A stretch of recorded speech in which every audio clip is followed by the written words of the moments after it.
재발하려는 움직임이 나타나고 있습니다. 양 시장 1% 이상의 강한 탄력이 나오고 있고요. 미국의 금리 인하에 대한 기대감이 다시금 고개를 들고 있고 정부의 3차 상법 개정안에 대한 기대감까지 더해지면서 시장에 매수세가 유입되고 있습니다. 이러한 가운데 주말 사이 들려왔던 한 이슈가 우리 시장을 또 흔들고 있어서요. 관련된 내용 마켓 A컷을 통해서 정리해드리도록 하겠습니다. 네, 오늘 마켓 A컷으로 준비한 장면은요. 배터리의 화재를 진압하고 있는 사진을 준비를 했습니다.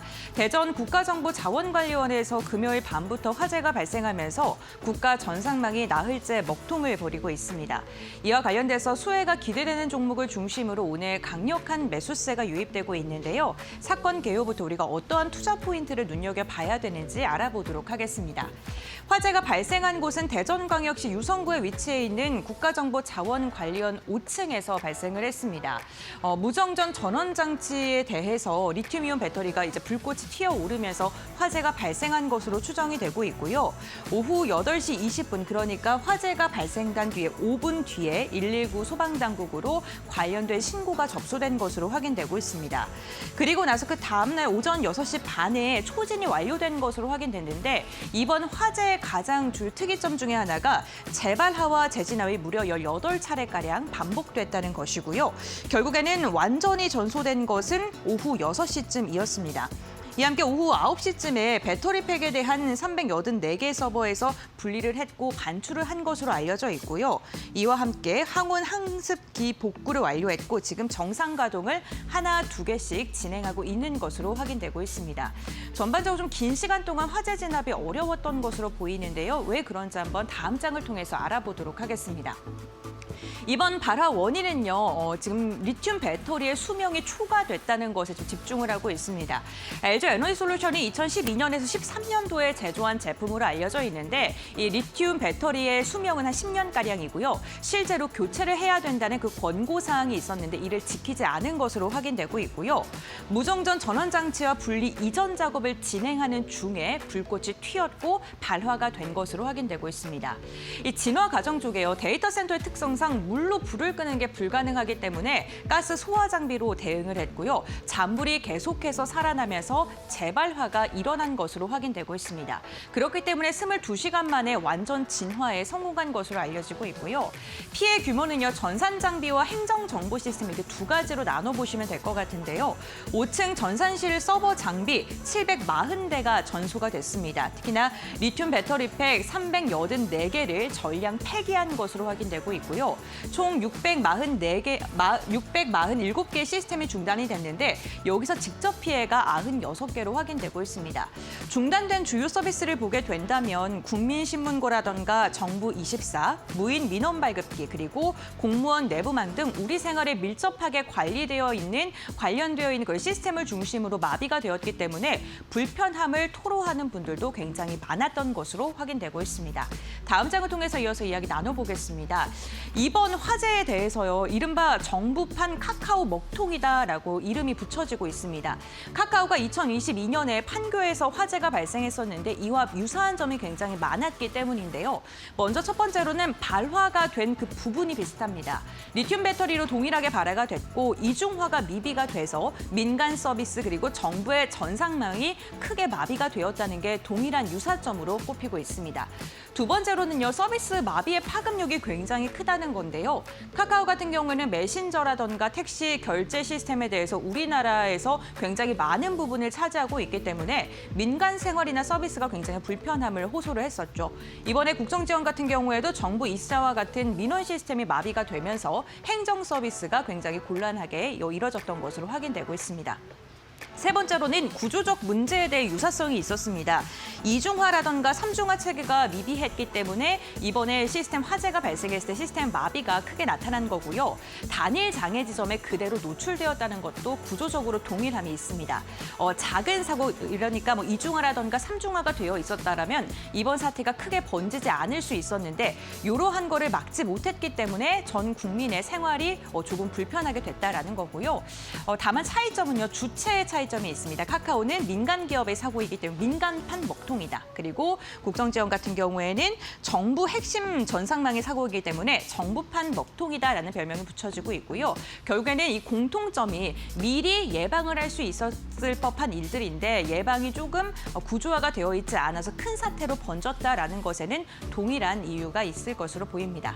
다음 장을 통해서 이어서 이야기 나눠보도록 하겠습니다. 그렇다면 지금 시스템 복구가 어디까지 진행됐을까요? 복구 현황을 보게 되는데 오늘 오전을 기준으로입니다. 지금 계속해서 복구율은 올라가고 있는 상황이고요. 가장 민간 사람들이 우리나라 사람들이 좀 불편함을 토로할 수 있는 모바일 신분증이라던가 정부24 우체국 금융 서비스와 같이 생활과 밀접한 서비스를 우선적으로 복구하고 있는 것으로 알려지고 있고요. 대전 본원 같은 경우에는 네트워크가 한 50% 수준으로 회복을 했고 지금 핵심 보안 장비는 99% 재가동을 한 상황이라고 합니다. 이제 96개 전 시스템에 대해서 클라우드 존을 좀 이전을 해야 되는 게 계속해서 이야기가 나오고 있고요. 완전히 복구까지는 최소 2주가량이 소요될 예정이라고 합니다. 정부는 이를 좀 보완하기 위해서 임시 대비책을 좀 내놓은 상태인데요. 지금 정부 콜센터를 통해서 민원 처리를 진행하고 있고요. 중앙정부와 지자체가 합동으로 보안책에 대한 대응 방법을 강구하고 있는 상황이고요. 수기 발급이라던가 우회 로그인과 같은 임시 조치가 진행되고 있다고 하는데요. 하루빨리 이러한 개선이 진행이 됐으면 좋겠습니다. 이렇게 화재가 발생하면서 시장에서 좀 주목하고 있는 부분이 있습니다. 바로 민간 클라우드로 이전을 해야 되냐 말아야 되냐라는 건데 찬성 측과 반대 측이 팽팽하게 지금 맞서고 있습니다. 민간 클라우드로 이전을 해야 된다라고 이야기하는 사람들은요. 안정적으로 운영을 하기 위해서 민간 클라우드 사용해야 된다라고 이야기를 하고 있고요. 지금 글로벌 빅테크 수준의 삼중화라던가 분산 처리 체계가 굉장히 시급한 상황이다라고 이야기를 하고 있습니다. 지금 정부가 단독으로 이러한 클라우드를 구축하기에는 기술적 어려움이 있기 때문에 민간과 함께 협업을 해야 된다라는 입장이고요. 국민의 서비스가 멈추는 것보다 민간의 기술력을 빌리는 게 낫다. 국민의 편의성을 강조하는 게 찬성 측의 입장이고요. 반대 측 같은 경우에는 국가 핵심 데이터를 민간 기업에게 넘기는 게 말이 되느냐. 특정 기업에게 의존하게 된다면 데이터 종속에 대한 우려는 커질 수밖에 없다라는 이유를 들면서 지금 반대를 하고 있습니다.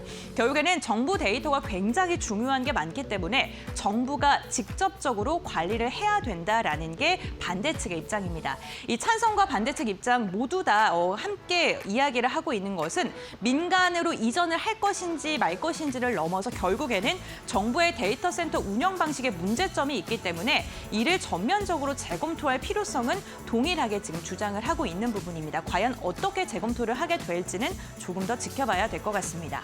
오늘 이렇게 화재가 발생을 하면서 관련된 기업들로의 지금 기대감과 매수세도 점점 더 커지고 있는데요.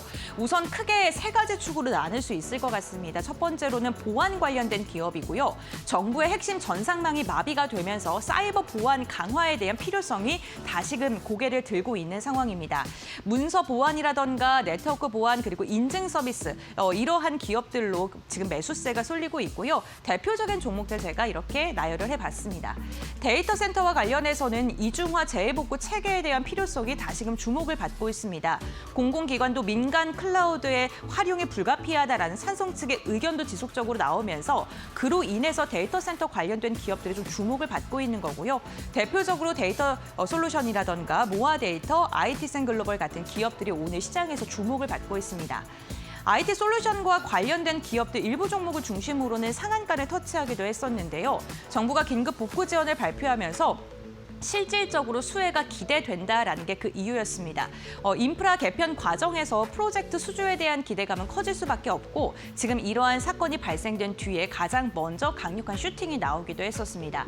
다만 이렇게 보안이라던가 데이터, IT 솔루션 관련 기업들은 강세를 보이고 있습니다만 일각에서는 우려 섞인 목소리가 나오는 게요. 결국에는 이번 화재가 2차 전지 배터리에서 화재가 또다시 발생한 거기 때문에 2차 전지 관련 기업들의 포비아가 또 확산되진 않을까. 이게 이게 또 2차 전지 주가에 발목을 잡는 게 아닐까라는 우려도 나오고 있다는 점 체크해 보시면 좋을 것 같습니다. AI 시장이 점점 더 커지면 커질수록 보안과 데이터에 대한 중요성은 확산되고 있고요. 이번 사건을 계기로 또 다시 이러한 부분이 주목을 받고 있는데 중장기적으로 보안 데이터, IT 솔루션 관련된 기업들 꼼꼼하게 좀 체크해 보시면 좋을 것 같습니다. 네, 이렇게 마켓 A컷 정리하도록 하고요. 우리 시장 어떻게 지금 움직이고 있는지 한번 살펴보도록 하겠습니다. 김주영 아나운서가 전해드립니다. 네, 시장 2시 10분 구간 지나가고 있습니다. 시황센터에서 시장 흐름 같이 한번 체크해 보시죠. 오늘 국내 증시 강한 반등 흐름이 이어지고 있습니다. 코스피와 코스닥 모두 1.4% 넘는 오름세를 보여주고 있는데요. 지난주 금요일이었죠. PC 물가지표로 확인한 이후에 시장에는 금리 인하에 대한 기대감이 다시금 살아난 모습이고요. 특히나 강달러 기조도 다시 완화된 모습도 확인되고 있습니다. 지난주 금요일 1,410원 위로 올라섰던 원달러 환율인데 오늘 1,400원 선 지나가고 있다는 점 체크가 되고 있고요. 코스피부터 일중 흐름 통해서 좀 더 자세하게 살펴보도록 하겠습니다. 지난주 금요일 1,400원 선을 3,400선을 하회했던 코스피인데요. 오늘 3,400선 위로 복귀해낸 모습들 확인되고 있습니다. 일중 고점 3,439포인트를 터치해냈고요. 상승 출발한 이후에 계속해서 상승 탄력 받아가고 있는 모습 확인되고 있습니다. 1.4% 오름세 보여주면서 현재 구간에는 3,434포인트 지나가고 있습니다. 코스닥 살펴보겠습니다. 네, 코스닥도 비슷한 흐름 이어갔습니다. 오늘 상승 출발한 이후에 847포인트 고점을 터치해냈고요. 현재 구간에도 일중 고점 부근에서 움직임 나오고 있습니다. 1.44% 상승하면서 847포인트 지나가고 있다는 점 체크해 보시죠. 다음 수급 상황 확인해 보겠습니다. 오늘도 외국인들 선물 시장에서 순매수를 이어가고 있는데요. 현물 시장에서도 마찬가지로 순매수세 확인되고 있습니다.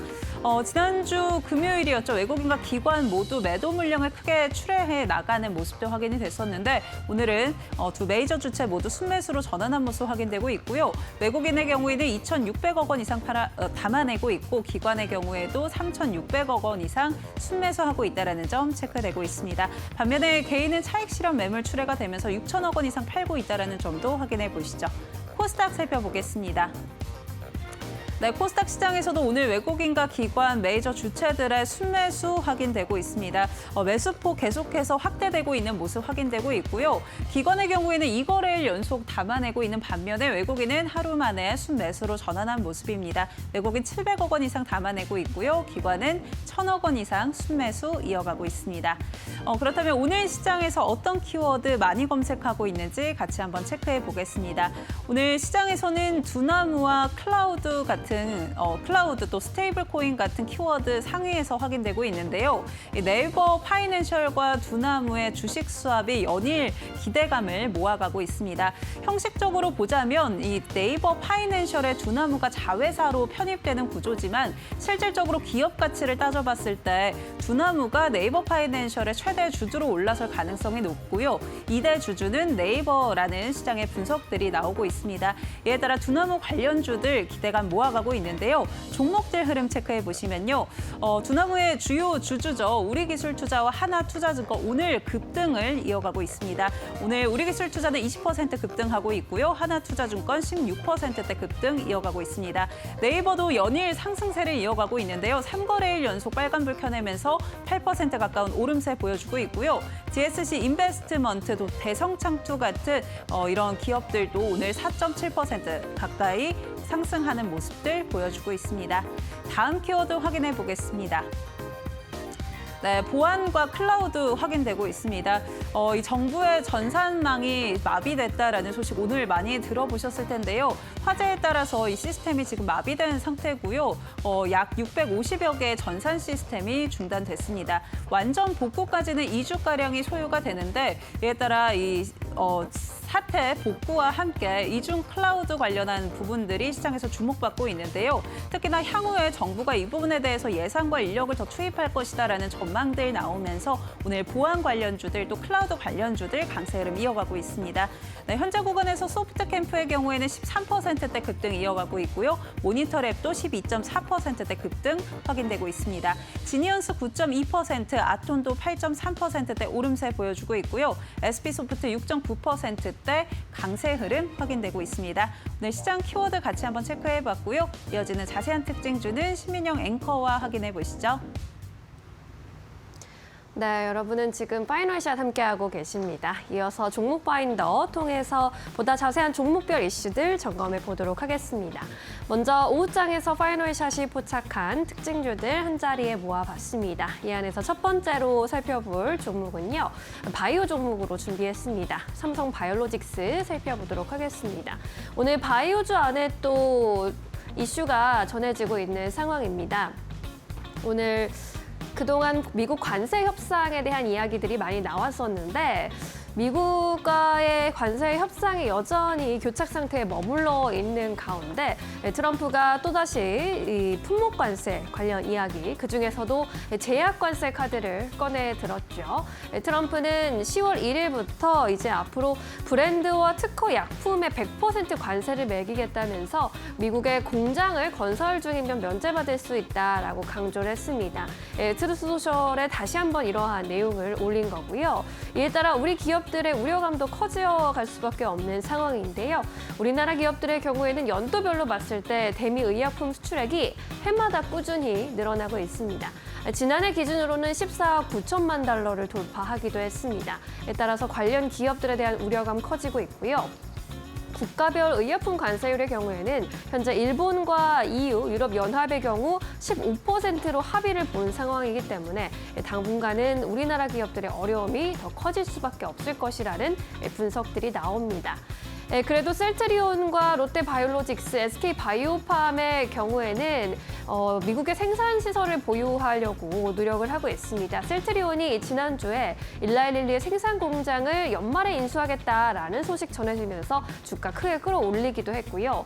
롯데 지주사의 계열사인 롯데바이오로직스의 경우에도 BMS 생산 공장을 인수 후 가동하고 있는 상황입니다. SK바이오팜도 미국령의 푸에르토리코의 생산 시설을 가동하고 있는 상황인데 또 다른 미국의 수출 비중이 높은 기업들, 예를 들어 삼성바이오로직스나 대웅제약, 휴젤이나 한미약품 등은 아직 현지 생산에 대한 이야기는 나오지 않고 있는 상황입니다.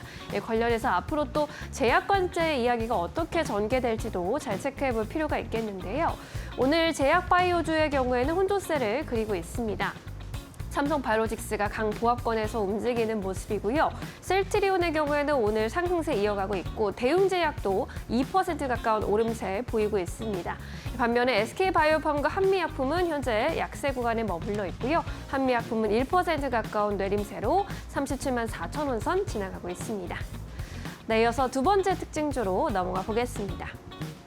네, 우리기술투자. 오늘 우리기술투자 비롯해서 두나무 관련주가 시장에서 굉장히 핫한 흐름을 보여주고 있습니다. 관련해서 이슈 체크해 보시면요. 일단 지난주에 두나무와 네이버 파이낸셜의 빅딜에 대한 내용을 저희가 자세히 전해드렸는데요. 이에 따른 후속 기사들을 살펴보니 이제 두나무와 네이버의 주식 교환이 마무리된다면 네이버와 네이버 파이낸셜의 합병을 추진할 것이라는 이야기들이 많이 들려오고 있습니다. 이렇게 된다면 네이버 파이낸셜과 네이버와 한 솥을 밥을 먹게 되는 두나무에 대한 기대감이 커질 수밖에 없게 되겠습니다. JP모건에서는 두나무의 송치영 회장이 네이버의 차세대 공동 리더로서 역할을 가능하게 된다라는 점에 주목을 했고요. 합리성이 있다고 봤습니다. 따라서 네이버의 리더십과 사업 전략 진전 여부와 함께 긍정적인 기대감을 갖고 앞으로의 주가 흐름 지켜보자라고 이렇게 조언을 했습니다.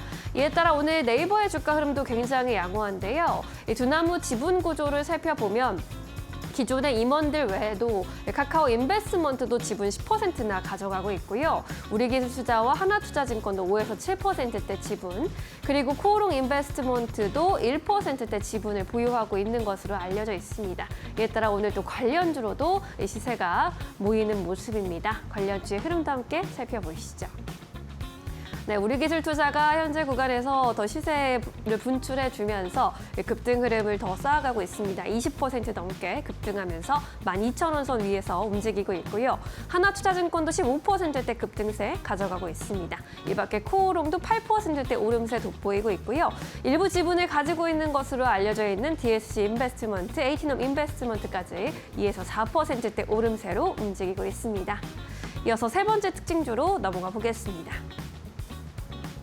네, LNC 바이오 좀 점검해 보도록 하겠습니다. 지난주에 관련해서 좀 노이즈가 나와서 주가 급락세를 연출한 바 있는데요. LNC 바이오의 이 주력 품목인 엘라비의 리투오라는 품목이 규제 리스크에 휘말렸습니다. 인체 푸비부 조직을 기반으로 한 스킨 부스터로 시장에서 굉장히 많이 주목을 받고 있는 그런 스킨 부스터 품목인데 지난주에 복지부가 국민이 기증한 인체 조직이 치료나 재활이 아닌 단순한 미용 성형 시술에 쓰일 경우에는 기증 활성화에 부정적인 영향을 줄 수 있겠다라면서 식약처와 협의해서 개선안을 마련할 것이라고 말하면서 리투오 판매 둔화에 대한 우려감이 좀 커졌습니다. 이를 두고 이제 회사의 대표 측에서는 미국 조직은행을 통해서 대부분의 피부 조직이 수급되고 있다라는 점을 강조했고요. 특히나 인체 조직의 기증이나 분배 전 과정에서 국내 법적 절차를 철저하게 준수하고 있다라는 내용으로 또 반박을 하면서 오늘 주간 또 반등하는 모습 보이고 있습니다. 만약에 이제 정부에서 규제안을 좀 마련하게 된다면 아무래도 국내에서 기증이 되는 그런 인체 조직이 미용 성형수술에 쓰이는 것을 규제하게 될 텐데 해외를 통해서 들어오는 것은 규제의 영향권에서 벗어날 수 있기 때문에 이러한 내용을 재차 강조한 것으로 보이고요. 앞으로 규제 리스크 관련해서 어떤 내용 나타나는지는 좀 살펴볼 필요가 있겠습니다. 오늘 피부 미용기기 쪽들 전반적으로 흐름 괜찮습니다. LNC 바이오가 11%대 급등하면서 또 장중에 상승폭을 넓혀가는 모습이고요. 클래시스와 휴젤도 1%대 동반 오름세에 포착되고 있습니다. 메디톡스 강보합권, 반면에 파마리서치가 1%대 약세 구간에서 움직이고 있습니다. 네, 이렇게 해서 오늘의 주요 종목들과 이슈 함께 점검을 해봤고요. 이번에는 박근호 이사와 함께 주요 종목들 흐름 또 점검해 보도록 하겠습니다. GC인포 박근호 이사 함께합니다. 안녕하세요. 안녕하십니까. 네, 오늘 또 파이널샷에서 포착한 종목들 중에 박근호 이사가 함께 보고 있는 종목이 있는지 살펴보도록 할게요. 첫 번째 종목입니다. 네, 제우스 골라주셨네요. 오늘 6%대 오름세 포착이 되고 있고 장중에 16,400원까지 고점을 기록했습니다. 오늘 매수세가 좀 집중되는 모습인데 어떤 모멘텀이 있나요? 네, 제우스 지금 시장에서 관심을 받고 있는 장비가 하나 있어서 외국인들이 연속 순매수가 상당히 좀 잘 들어오고 있는 상황인데 한번 좀 잠깐 브리핑을 좀 드려보도록 하겠습니다. 우리가 보통 제우스 하면은 뭐 반도체 장비 쪽에서 매출이 가장 많이 나오긴 합니다만 로봇 쪽에서도 뭐 거의 탑급의 기술력을 갖고 있는 기업인데 로봇들이 움직일 때 제우스가 움직이는 경우는 사실 극히 드물죠. 그래서 시장에서는 반도체 쪽에 좀 포커스가 많이 맞춰져 있는 상황인데 제우스는 무엇으로 돈을 버는 기업일까요? 반도체 장비들이 공정이 굉장히 많기 때문에 이제 세정 쪽에서 거의 대부분의 매출이 나오는 기업인데 웨이퍼가 이제 공정을 옮겨 다니다 보면 오염이 되기 때문에 그 웨이퍼를 이제 씻어주는 세정 장비인데 그게 이제 건식이 있고 습식이 있어요. 그 습식 쪽에서는 우리나라에서 거의 뭐 탑급의 어떤 매출과 이제 기술력을 갖고 있는 기업이죠. 이 웨이퍼를 세정을 할 때 하나씩 닦는 걸 이제 싱글이라고 얘기를 하고 한 뭐 30장, 50장씩 그냥 뭉터기로 닦는 걸 이제 배치형이라고 하는데 제우스가 상반기에 실적이 굉장히 좀 안 나왔어요. 작년에는 실적이 거의 500억 가까이 나왔었는데 영업이익이 왜 안 나왔냐면 이 싱글형은 이제 국내에 있는 제우스가 이제 본사에서 하는 거고 여러 장씩 닦는 거는 이제 일본에 있는 GET라고 이제 제우스 자회사가 하는데 그 배치형이 좀 약간 실적이 좀 안 나왔어요. 그 부분이 이제 상반기에 어떤 흐름들을 좀 약간 상승 쪽으로 맞는 역할을 많이 했고 이제는 뭐 하반기고 내년을 볼 수 있는 부분들이 시장에서 좀 이슈화가 되면서 제우스 흐름이 상당히 잘 나와주고 있는데 그 부분을 한번 좀 체크를 해보도록 하겠습니다. 포토닉 디본딩이라는 장비로 일단은 최근에 제우스가 상당히 관심을 많이 받고 있는데 자 포토닉 디본딩 일단 포토닉은 제외를 해놓고 디본딩이라는 장비는 이제 본딩은 붙이는 거니까 디본딩은 이제 띄는 거겠죠. 우리가 이제 공정을 돌아다닐 때 웨이퍼가 굉장히 얇으니까 웨이퍼가 이제 휘어지거든요. 밑에서 이제 받쳐놓으면은 그래서 완벽하게 똑같은 웨이퍼로 캐리어 웨이퍼라는 걸 붙여놓고 이제 공정을 끝낸 다음에 그 밑에 있는 캐리어 웨이퍼와 이제 그 공정이 끝난 그 맨 위에 있는 실제 웨이퍼를 띄어내는 그 과정을 거치게 되는데 과거에는 그걸 이제 기계적으로 띄어내다 보니까 웨이퍼가 이제 휘기도 하고 그 다음에 나온 게 무엇이냐면 열로 띄어냈습니다. 열로 띄어내니까 우리가 보통 본드 같은 거 붙여 있을 때 드라이기로 이렇게 쐬면은 이제 본드가 이제 떨어지면서 이제 분리가 되잖아요. 근데 그것도 역시 웨이퍼에 일단 뭐 타격을 줄 수 있는 부분이고, 그다음에 이제 화학적으로 이제 용액으로 이제 떼어내는데 그건 또 오염 문제도 있고, 그 오염 물질이 거기 또 웨이퍼에 묻어 있으면 그걸 또 닦아내야 되거든요. 그래서 그런 부분들 말고 이제 가장 최근에 많이 쓰는 게 이제 레이저를 많이 쓰긴 하는데, 레이저는 일단 장비가 너무 비싸고 굉장히 오래 걸립니다. 그래서 우리가 뭐 D램이나 뭐 이런 어떤 범용 메모리를 생산할 때 레이저로 이걸 떼어내는 건 사실 굉장히 뭐 약간은 뭐라고 그래야 될까요? 불가능하다라고 해야 될까요? 그래서 이제 광 에너지를 이용해서 떼어내는 이제 포토닉 디본딩을 이 제우스가 이제 만들었는데, 미국 기업이랑 같이 공동 개발했죠. 이게 마이크론 쪽, 이제 미국 쪽 IDM이 굉장히 뭐 관심을 갖고 있고, 실질적으로 그쪽에 장비를 이제 납품할 것으로 시장을 많이 얘기를 하고 있는데, 미국 쪽 IDM은 뭐 다른데 아니겠죠. 마이크론이겠죠. 그러면 삼성전자 하이닉스는요. 그러면은 지금 삼성전자 하이닉스도 이 포토닉 디본딩 장비를 도입을 하기 위해서 제우스랑 같이 R&D를 하고 있다라는 소식까지는 일단은 전해졌습니다. 올해 수주를 하고 내년 상반기에 이제 납품을 한다라는 계획인데, 그렇다라고 하면 주식은 조금 더 일찍 움직이니까 지금부터 움직이는 흐름들이 일단은 수주가 확정이 된다라고 하면 뭐 굉장히 좋은 실적과 주가 흐름이 뭐 한 단계 레벨업, 뭐 퀀텀 점프도 가능한 상황이라고 보시면 될 것 같습니다. 로봇 같은 경우는 좀 많이 아쉬운데, 로봇이 뭐 상당히 좋죠. 제우스가 너무 좋은 기술력 갖고 있는데, 시장에서는 이제 제우스를 로봇 관련주들이 이제 올라갈 때 우리가 흔히 얘기하는 뭐 로봇 테마가 뭐 시장에서 뜨고 있다, 이런 얘기 나올 때 사실 거의 안 움직입니다. 상당히 좀 좋은 모멘텀이 있긴 합니다만, 그 부분 차후에 제우스가 조금 더 풀어야 될 숙제를 좀 남겨놓고 차트 한번 잠깐 보면서 말씀 좀 드려보도록 하겠습니다. 제가 이제 네모 하나 한번 그어볼게요. 작년 하반기인데, 작년에 온기 기준으로 490억이 넘게 영업이익이 나왔는데, 이때 당시 사실 우리나라에서 작년 하반기입니다. 그 3분기, 4분기 안 떨어지는 주식이 없었죠. 그래서 제우스 같은 경우는 주가가 훨씬 더 위쪽으로 올라갔었어야 되는데 시장이 너무 안 좋아서 떨어졌는데, 반면에 올해 상반기 같은 경우는 실질적으로 이제 뭐 거의 영업이익이 안 났죠.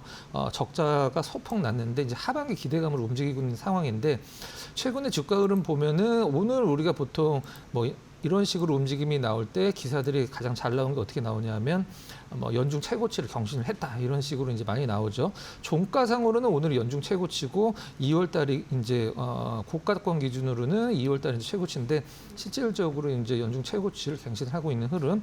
주봉으로 잠깐 보면 주가 흐름 상당히 좀 앞으로 기대감을 나타낼 수 있을 정도의 상당히 좋은 흐름인데요. 선 한번 그어볼게요. 일단 저점은 좀 탄탄하게 좀 마련되어 있는 상황이 한 12,000원 부근이고요. 지금 현재가 기준으로 16,000원 정도 돌파를 하는 흐름. 그러니까 이걸 좀 설명을 해드리면, 바닥은 이제 지지선은 상당히 탄탄하게 가격적으로 다져놓고 위쪽으로 한 단계 레벨업되는, 한마디로 박스권을 뚫어내려는 흐름인데, 수급적으로 외국인들이 5일 연속 순매수, 그것도 상당히 좀 대량으로 매수를 좀 하고 있더라고요. 기관 같은 경우는 2일 연속 순매수인데, 주가 흐름이 사실 뭐 수주가 이제 되면서 그 모멘텀으로 움직일 때도 상당히 좋지만, 이제 수주 가능성이 있고, 사실 마이크론과 관련돼서도 원래는 삼성향이 작년에 삼성 쪽으로 세정 장비가 많이 들어갔는데, 원래는 하이닉스는 거래가 별로 없었는데 하이닉스 쪽으로도 좀 물량을 수주를 해서 납품을 했었거든요. 그래서 이 포토닉 디본딩 장비가 시장에서 안착을 한다라고 하면 뭐 상당히 좀 기대할 만한 재료와 주가 흐름도 한번 좀 좋은 흐름 전망을 해볼 수 있겠습니다. 네, 주가 흐름도 괜찮고 상승 모멘텀도 갖고 있는 종목이라고 짚어봤습니다. 제우스 살펴봤고요. 이번에는 두 번째 특징주로 넘어가 볼게요. 네, 네이버 살펴보겠습니다. 오늘로 3거래일 연속 오르고 있고, 오늘도 뭐 강한 시세를 분출해주고 있습니다. 지난주에 두나무와의 사업 협력 소식 알려진 직후로부터 현재까지 20% 넘게 급등한 상황인데, 앞으로 상승의 룸이 더 열려 있을지 네이버 어떻게 보십니까? 네, 저는 네이버와 카카오를 뭐 똑같은 섹터라고 보지는 않는 사람이거든요. 근데 시장에서는 어차피 같은 섹터로 묶여 있고 같은 움직임을 보여줬었는데 이 경영진들의 이 어떤 뭐 판단이라고 해야 될까요? 이런 것들은 이제 두 기업의 주가 흐름의 분위기를 상당히 좀 다르게 만들어 나가고 있는 상황인데 이제 뭐 네이버 관련돼서 두나무의 가치가 뭐 몇 배가 됐다. 뭐 네이버 파이낸셜은 5조 원대 가치를 인정받고 있는데 두나무는 뭐 10조 원이 넘어서 15조 원 정도. 그래서 신주를 발행을 해서 한 네이버 파이낸셜 대비해서 두나무 쪽이 한 주당 3주를 이제 받을 것이다. 이런 내용들 많이 들어보셨을 테니까 저는 좀 왜 했을까? 이게 사실 시장에서 물론 뭐 아직까지는 뭐 네이버 파이낸셜이나 두나무도 왜 했다라고 밝히고 있지는 않습니다만은 몇 가지 좀 시나리오를 좀 볼 수가 있겠죠. 먼저 그 두나무 성채영 의장이랑 이혜진 네이버 의장이 사실 이 동문이죠. 동문이고 둘이 이제 사실 굉장히 가까운 사이로 좀 알고 있는데 이혜진 의장이 네이버 지분이 사실 뭐 많은 편은 아니죠. 뭐 3% 조금 더 있으니까. 근데 시장에서 이건 이제 뭐 두나무가 네이버 파이낸셜 의 자회사가 되고 네이버 입장에서 손자회사가 되니까 그거를 연결 기준으로 봤을 때 네이버 가치가 얼마나 올라갈 수 있을까라는 계산이 한번 좀 나온 적이 있었어요. 이게 저는 가장 중요하다고 생각을 하고 있습니다. 네이버 입장에서는 지금 네이버 시가총액이 며칠 만에 많이 올랐죠. 지금 43조 원 정도 기록을 하고 있는데 시장에서는 이제 두나무 쪽이 정말 조금 나왔을 때 1년에 1조, 그다음에 막 코인이 막 진짜 붐이다 그러면 뭐 3조 원 가까이도 영업이익이 나오는 기업이기 때문에 이것을 네이버 쪽에 연결 실적으로 뭐 손자회사니까 잡혔을 때 네이버의 가치가 10조 원 정도 이거를 위쪽으로 충분히 열어놓을 수 있다라는 분석이 나왔었는데 뭐 그렇게 수치대로 뭐 그렇게 딱딱 떨어지는 게 주식은 아니죠. 하지만 시장의 분위기가 좀 완전히 바뀌어 있고 일단 네이버 입장에서는 뭐 스테이블 코인 발행했을 때 그걸 업비트에 이제 상장을 해서 그것을 이제 뭐 네이버 쇼핑이나 이런 데서 활용을 하는 것 상당히 뭐 좋은 발상이기도 하고 하지만 두나무 입장에서는 왜 이런 결정을 내렸을까 이제 두 가지 시나리오가 좀 있을 수 있을 것 같아요. 처음에 나왔던 것은 네이버 파이낸셜의 상장이었습니다. 저는 이쪽 부분이 사실 조금 더 가능성이 높지 않을까라는 생각을 하고 있는데 지금 정부 정책상 이쪽은 좀 약간 눈치를 볼 수밖에 없는 상황이고 그다음에 네이버 파이낸셜과 두나무가 합병을 했듯이 네이버 파이낸셜과 네이버가 합병을 아예 해버리는 겁니다. 그러면은 성채영 의장 같은 경우는 뭐 네이버에 뭐 그냥 당연히 2인자가 될 수도 있는 거죠. 그래서 이런 부분들이 시장에서 이제 어떤 시나리오로 움직이는지는 아직 정확히 나오지는 않았지만 상당히 네이버 주가를 올릴 수 있는 재료로서는 뭐 손색이 좀 없다. 반면에 뭐 카카오 주주분들은 좀 카카오도 일단은 두나무 지분이 있긴 했었습니다만은 그 부분은 좀 뭐 지나간 거니까 좀 아쉽기도 하고 카카오도 이제 뭐 회사 쪽에서 밝히는 대로 이게 이제 익숙해지면 괜찮아질 거예요. 저도 뭐 그렇게 생각을 하고 있긴 합니다만 일단 처음에는 분위기는 좀 좋지 않다. 이렇게 좀 시장에서 보고 있는 것 같아요. 자, 일단 네이버 수급 잠깐 살펴보고 차트 간단히만 보도록 하겠습니다. 일단 기관이 3일 연속 이제 우측 위에 보시면 파란색 선의 기관이 위쪽으로 이제 급격하게 올라가는 흐름 기관이 엄청나게 사고 있습니다. 오늘도 사고 있어요. 이제 외국인들 같은 경우는 사실 요 재료가 나오기 전에 이제 3일 정도 연속으로 급등을 하고 있는데 그 전서부터 음봉 나왔을 때서부터 7일 연속 그러니까 외국인들 매도로 4일 정도 조정을 좀 받았었고 그 다음에 올라갈 때도 외국인들 매도가 조금 더 강화되는 듯한 느낌이거든요. 네이버 카카오가 스테이블 코인으로 관심 받았을 때가 6월 이제 하순 정도 됐을 텐데 그때 가격이 29만 원 정도예요. 그래서 기대감으로 올랐었을 때 29만 원까지 올랐는데 이제 어떤 실체가 좀 어떤 만들어지고 있는 상황에서 29만 원 밑에 있는 것은 조금은 뭐 아니지 않을까요? 그래서 저 그 위쪽 방향으로 충분히 시장은 좀 예상을 하고 있는 것 같아요. 그래서 네이버 주주분들 굉장히 좀 축하드리고 계속적으로 위쪽 방향 좀 열어놓을 필요성이 좀 있을 것 같습니다. 네, 두나무와의 합병이 이제 대형 호재로 읽히고 있는 상황인데 스테이블 코인 모멘텀을 더 확실하게 만들어가고 있는 만큼 앞으로의 흐름 주목해 보도록 하겠습니다. 네, 이렇게 두 개의 특징주 만나봤고요. 이번에는 포착 종목 알려주실 시간입니다. 오늘 어떤 종목 소개해 주시겠어요? 네, 요즘에 뭐 반도체 쪽이 시장에서 이제 뭐 TV만 틀면 반도체 얘기만 하니까 저는 좀 약간 쉬어가는 타임으로 시장의 대한통을 한번 준비를 해봤습니다. 네, 추석이라서 그런가요? 근데 그런 것도 있고요. 일단 우리가 보통 기업이 돈을 벌 때 뭐 기존에 사업을 이용을 해서 조금 더 돈을 벌 수 있는 부분들이 굉장히 좀 많이 있잖아요. 근데 CJ 대한통운이 이번에 얼마 전에 이제 발표를 했듯이 저도 이거를 왜 활용을 안 하지라고 한번 좀 의문을 가진 적이 과거에 있었었는데 택배 박스를 이제 돈을 받고 거기다 이제 광고를 해주는 겁니다. 실질적으로 그거를 이제 도입을 하는데 지금 처음에는 이제 이거를 공짜로 해주는 건지 정부에서 돈을 받고 해주는 건지는 모르긴 하겠습니다만은 이제 뭐 그 노담이라고 해서 요즘에 그 담배 피지 금연 운동이 좀 있죠. 그걸로 처음 시작을 해서 일단 추석 끝나고 나서 상업 광고로 들어간다라고 하는데 CJ 여러분들 과거에 이제 뭐 토요일 날 택배 시키시면 물건 뭐 사면 월요일까지 기다려야 되는데 지금은 일요일 날도 오죠. 그래서 토요일, 일요일 다 오고 이제 주 7일 배송이기 때문에 일단 CJ 대한통운에 대한 어떤 매출은 계속 늘어나고 있는데 시장 상반기 실적은 뭐 시장 기대치에 부합을 하긴 했습니다만은 좀 아쉬운 실적이었고 이제 하반기 그다음에 내년까지 좀 보면 될 것 같은데 일단 이런 부분들, 그 다음에 로보티즈와 이게 이제 로봇이 공장에서 일하는 것은 우리가 화면으로 사실 심심치 않게 볼 수는 있었는데 그거를 실제로 적용한 기업들은 이렇게 많지는 않죠. 우리가 보통 움직이기만 하면 로봇이라고 얘기를 하니까 근데 이 CJ 대한통운이 로보티즈와 같이 MOU 체결해서 실질적으로 이제 로봇 형태를 갖춘 이제 제가 알기로는 하반신은 어느 정도 좀 고정이 돼 있고 이제 상반신만 이제 두 판이 달려 있는 걸로 알려져 있는데 우리가 어떤 택배 받으면 그 안에 이제 물건 깨지지 말라고 충전재 들어 있잖아요. 그 충전재 관련돼서 로봇이 뭐 어떤 좀 역할을 좀 해주는 것 같아요. 그래서 그런 부분들이 지금 시범적으로 군포인가요? 그쪽에서 지금 테스트를 하고 있고 내년도서부터 본격적으로 좀 도입을 한다라고 하는데 뭐 이런 부분들은 뭐 차후에 좀 어떤 모멘텀이 생길지 좀 지켜보면 될 것 같고 일단 가장 중요한 건 가격이 굉장히 싸졌다라는 겁니다. 차트를 한번 좀 잠깐 풀어보도록 할게요.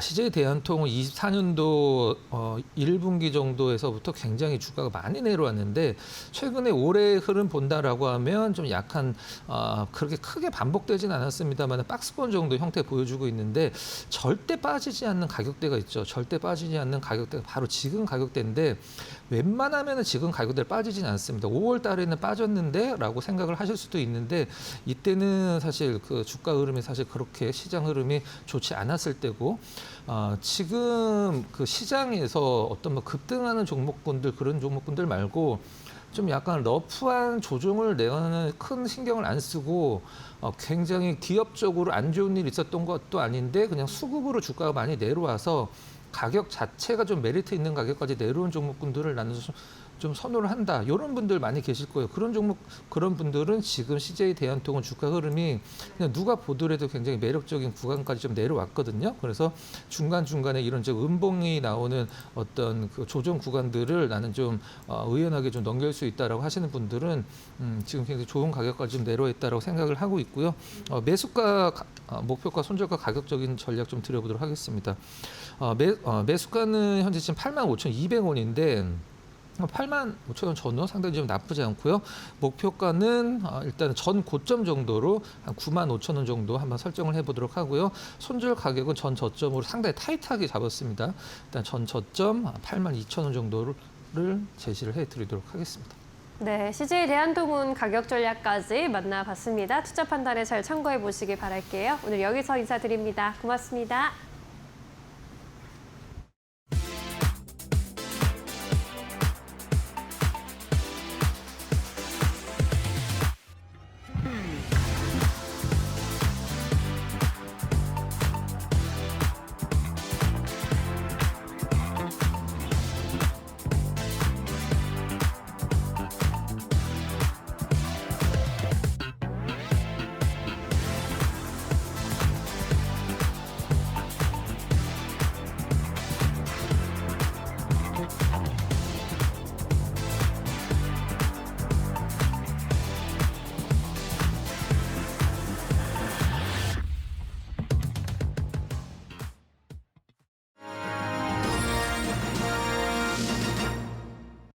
메모리 반도체 시장에 훈풍이 불고 있습니다.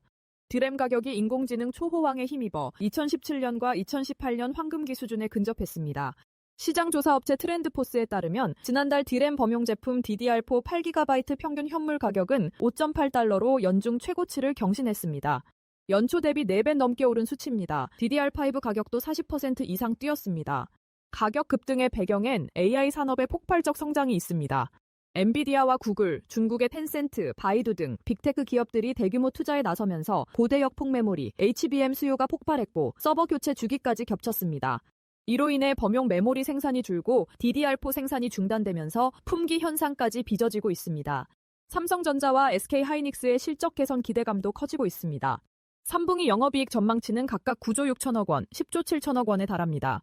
특히 삼성전자가 엔비디아의 HBM 공급망에 진입할 것이란 전망이 나오면서 글로벌 시장 점유율이 내년엔 30%를 웃돌 것으로 관측됐습니다. 업계는 이번 AI발 메모리 황금기가 최소 1에서 2년, 길게는 2030년까지 이어질 수 있다고 내다봤습니다.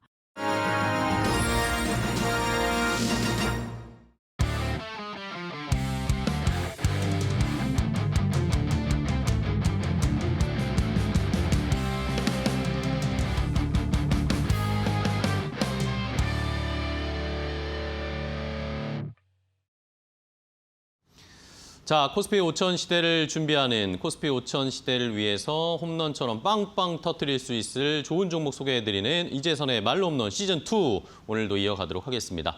자, 오늘 이재선 파트너와 함께 좋은 종목들을 선별해 보도록 하겠습니다. 전문가님 안녕하세요. 네, 안녕하세요. 네, 반갑습니다. 네.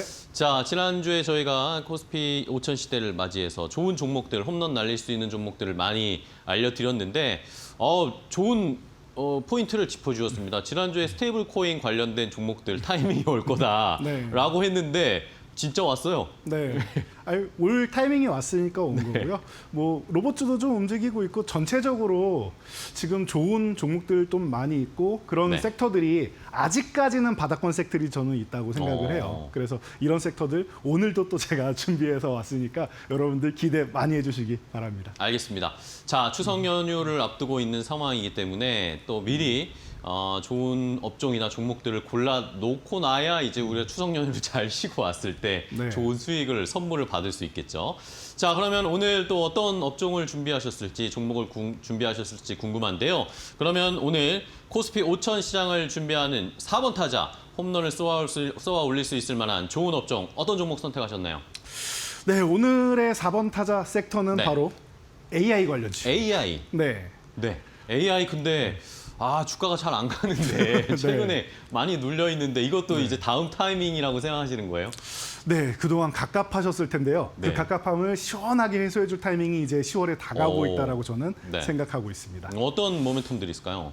일단 모두가 지금 AI가 갑갑하다라고 생각하시는 거는 간단한 것 같아요. 뭐 소버린 AI니 뭐니 해서 정부가 주도적으로 투자를 하고 육성하겠다라고 얘기를 했는데 주가가 방금 말씀하신 대로 너무 안 가요. 그러니까요. 바닥에서 움직일 생각을 안 합니다. 꿈틀꿈틀 되는 것 같은데도 움직이질 않아요. 왜 그러냐?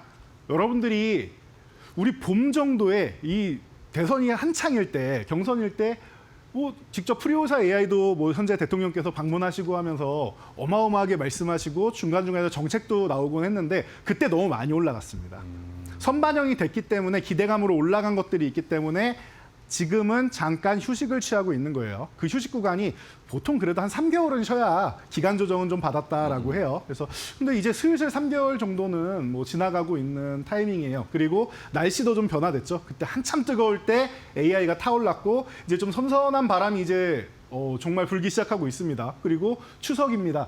제가 볼 때 추석 전후로 해가지고 AI 관련주들 사실 지난주부터 해서 뭐 오늘도 그렇고 일부 개별주들은 살짝 움직이는 게 보이고 있는데 이런 부분에 있어서 제가 볼 때 지금 정말 좋은 타이밍이 아닌가 싶어요. 그래서 이 소보는 AI 이런 뭐 국가나 기업에 종속되지 않고 뭐 이런 얘기 나오는데 여러분들은 이게 사실 그렇게 중요하진 않으실 거라 생각해요. 제가 방송으로 이렇게 알려는 드리는데 그런 것 같습니다. 앞으로 국가 경쟁력의 핵심이 되는 거고 각 기업의 경쟁력의 핵심이 되는 게 이 AI를 얼마나 활용하느냐, 그리고 산업 전반에 얼마나 활용해서 우리가 편안하게 쓸 수 있느냐라는 겁니다. 그렇기 때문에 여러분들이 우리나라에는 그런 빅테크가 없는데 라고 생각하지 마시고 그 부분을 활용할 수 있는 부분, 그리고 앞으로는 기존에는 이제 클라우드 쪽에 데이터 센터 쪽으로 가가지고 다 이렇게 쏴주고 했었는데 이제는 무슨 세대예요? 이제는 맞춤형 반도체로 해가지고 온디바이스 AI 시대가 열린단 말이에요. 그렇다라고 하면은 새로운 시장이 열리는 이 구간을 여러분들이 꼭 잡으셔야 된다라고 저는 보고 있습니다. 네, 자 AI 관련 주들이 많이 쉬었습니다. 뭐 정책에 대한 기대감이 사실 이재명 대통령이 취임하기 직전과 네. 취임하고 나서는 기대감들이 굉장히 많았는데 구체적인 정책이 이제 실현되는 데는 시간이 좀 걸리는 것 같아요. 맞습니다. 그런 것 때문에 시장에서 약간 소외를 받고 있는 상황인데 이제 타이밍이 좀 올 시점이다라는 네. 그런 AI 관련된 종목들을 그러면은 그동안 쉬고 있었던 거, 또 올라갈 수 있을 만한 거, 좋은 것들을 하나씩 골라보도록 하겠습니다. 자, 그럼 첫 번째, 일단은 뭐 저희가 늘 1루타, 네. 진루타 할 수 있는 단타는 저희가 좀 듬직한 종목을 고르죠. 그렇죠. 우량주 중에, 대형주 중에 고를 수 있을 만한 AI 관련주. 첫 번째 1루타 종목은 뭘까요? 네, 첫 번째 종목은 좀 우량하다, 그리고 대형주 중에다라고 하면 여러분들이 딱 떠오르시는 종목들이 딱 있으실 거예요. 몇 개 있죠? 보통 네카오 많이 말씀을 하시는데 그 중에 네이버를 선정을 했습니다. 네이버. 네. 제가 조금 전에도 뭐 클라우드도 말씀드리고 했었는데 네. 우리나라에서 실제적으로 AI를 직접적으로 이제 개발을 해가지고 본인들이 진두지휘를 할 수 있는 뭐 그런 빅테크 기업에 뭐 육박할 수는 없지만 어느 정도 활용할 수 있는 기업이 있느냐라고 하면 저는 딱 네이버밖에 떠오르지 않습니다. 다른 기업들은 빅테크들이 이제 개발해 놓은 것들을 가져다가 활용하는 단계라고 생각하시면 되고 네이버 정도만 클라우드, 그리고 기존에도 인텔에서 딱 나와가지고 얘기를 했죠. 아시아에 이렇게 AI의 진심이 기업이 있다라는 거를 난 처음 알았다. 근데 깜짝 놀랐다라고 얘기할 정도예요. 그래서 카이스트하고 네이버하고 인텔하고 지금 협업을 하고 있죠. 공동연구센터를 설립해 있는 상황입니다. 그래서 제가 이 부분을 시즌 1에서도 설명드리고 그 이후에 56% 대형주가 56%면 여러분들 굉장히 든든하게 큰 비중으로 수익을 많이 보셨을 텐데 다시금 움직일 수 있는 타이밍이 아닌가 싶어요. 그래서 뭐 딥시크가 나온 이후에도 이제 낙수 효과가 좀 벌어질 수 있지 않겠느냐. 오픈 AI만 가는 게 아니라 다른 AI들도 좋은 AI가 많다라는 게 다시 한번 증명되면서 요즘에는 뭐 퍼플렉시티라던가 뭐 다른 뭐 클로드라던가 다른 걸 사용하시는 분들도 굉장히 많으시더라고요. 좀 이제 활용 범위가 넓어지고 다양한 이제 AI 프로그램들을 우리가 쓰고 있다. 그 중에서도 뭐 하이퍼클러버 X 같은 네이버 자체적으로 이제 생산할 수 있는 이런 부분도 좀 있기 때문에 제가 볼 땐 네이버 정도가 LLM 쪽에서는 우리나라에서는 거의 뭐 유일하지 않나 싶을 정도로 이제 볼 수 있지 않나 싶습니다. 원천 기술을 가진 몇몇 기업들, 비상장 기업들 제외하면 말이죠. 자, 이렇게 해서 보시면 되고 최근에 두 나무 이슈가 있다 보니까 또 이제 네이버의 자회사인 네이버 파이낸스하고 이제 주식을 스왑딜을 해가지고 교환을 하게 되어 있죠. 원칙적으로 본다라고 하면은 네이버의 자회사인 네이버 파이낸스, 그리고 네이버 파이낸스의 자회사인 손자회사로 두 나무가 들어오는 건데 사실 두 회사의 사이즈를 보면 네이버 파이낸스가 한 뭐 5조 원 정도라고 치면은 두 나무가 15조 원 정도 된다고 합니다. 평가가. 그러면은 3배 정도 되는 거기 때문에 말만 손자회사인 거지 어떻게 보면 경영권을 이제 슬쩍 이제 두나무 회장이 타고 올라오는 게 아니냐라는 얘기까지도 나오고 있죠. 그러다 보니까 여러 가지 측면에서 네이버가 지금 다시 한번 기대를 받을 수 있는 모습인 것 같습니다. 시즌 1에 56%라는 든든한 수익률보다 더 올라갈 수 있지 않을까라는 기대감 모으고 있으니까 안타 종목 네이버 관심 가져보시기 바랍니다. 네. 자, 첫 번째 안타 종목으로 1루에 진루할 수 있는 첫 번째 종목 대형주 중에 네이버를 골라주셨습니다. 뭐 하이퍼클러버 X AI 관련된 서비스도 지금 열심히 진심으로 하고 있고 네. 최근에 또 두나무와 네. 제휴되는 이제 스테이블 코인과도 어쨌든 엮일 수 있는 그렇죠. 좋은 이슈가 있는 종목이기 때문에 저희가 이것도 AI로 만들었어요. 그림도. 아, 역시 이대일입니다. 네, 네이버 첫 번째 안타 종목을 골라드렸으니까 시청자분들 한번 오늘도 많이 올라가고 있죠. 네. 오늘도 많이 올라가고 있으니까 한번 잘 살펴보도록 하겠습니다. 자, 그럼 다음 조금 이제 중장거리 포를 써야 되겠죠. 네. 2루타 종목 조금 더 변동성 있게 수익을 조금 더 낼 수 있을 만한 종목 뭐가 있을까요? 네, 1루타 종목은 트레이딩 관점에서 많이 보는데 여러분들 익숙한 종목입니다. 바로 크라우드웍스입니다. 크라우드웍스. 네. 아, 이거 가슴 아프신 분들이 많으실 겁니다. 아, 그러실 수 있을 것 같아요. 왜냐하면은 시즌 1에 제가 120.69라는 좀 멋진 스윙률을 네. 보였는데 그때는 좋았죠, 그죠? 김은승 대표가 또 AI 강국 부위원장으로 딱 들어가면서 네. 이제 기대감을 많이 모았는데 유상증자하면서 쑥 아유. 떨어졌어요.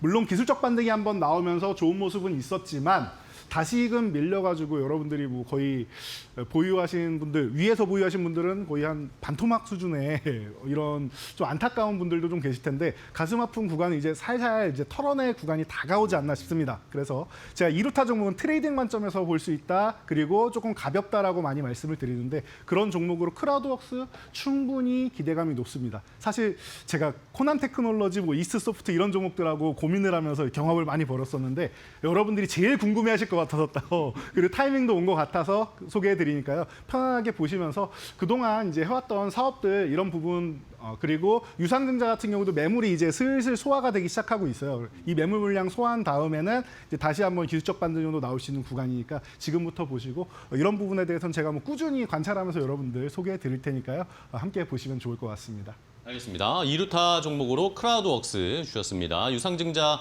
갑자기 이야기가 나오면서 개인 투자자분들이 조금 가슴 아프거나 조금 기분이 안 좋으셨을 수도 있는데 네. 그 매물이 이제 어느 정도 소화되는 구간에 있으니까 네. 크라우드웍스 반등 한번 기대해 보도록 하겠습니다. 2루타 종목으로 크라우드웍스 주셨고요. 자, 그럼 이제 조금 더 길게 보고 더 큰 장타를 쳐보겠습니다. 3루타 종목, 3루까지 한 번에 진로할 수 있을 만한 종목 뭘까요? 네, 세 번째 3루타 종목은 바로 폴라리스 오피스입니다. 폴라리스 오피스. 네, AI 관련주들이 워낙 뭐 주식에 해박하시니까 아시겠지만 이 다수의 종목들이 아직까지는 개발 단계고 적자 단계입니다. 네, 그렇죠. 실체가 아직 나타난 것들이 잘 없죠. 그렇죠. 기대감만 모은다라고 아까 서두에 말씀해 주신 그대로인데 이 기업 폴라리스 오피스 같은 경우는 이미 이력서가 너무 잘 나와 있다라고 제가 항상 말씀을 드려요. 네. 테슬라에 이미 인터페이스 오피스 맞아요. 탑재를 했고 애플 비전 프로 이력서에 테슬라와 애플이 있으면은 사실은 빅테크 기업 두 개 다 들어갔고 끝난 거 아닙니까?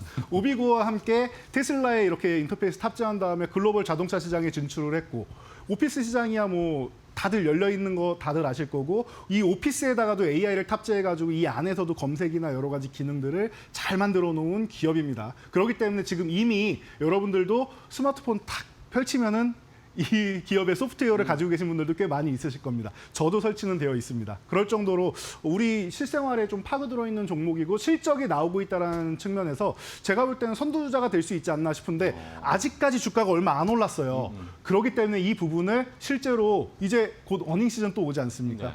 어닝 시즌이 되면은 또 다시 한번 실제적으로 이 기업은 정말로 실적이 좋은 기업입니다라고 하면서 이슈를 받을 수 있지 않을까 싶은 기업이 바로 폴라리스 오피스니까 이력서가 예쁜 기업으로 여러분들이 기억해 주시면은 호타 준족이라고 제가 항상 3루타 종목 말씀드리는데 그에 가장 걸맞는 종목이 아닌가 싶습니다. 네.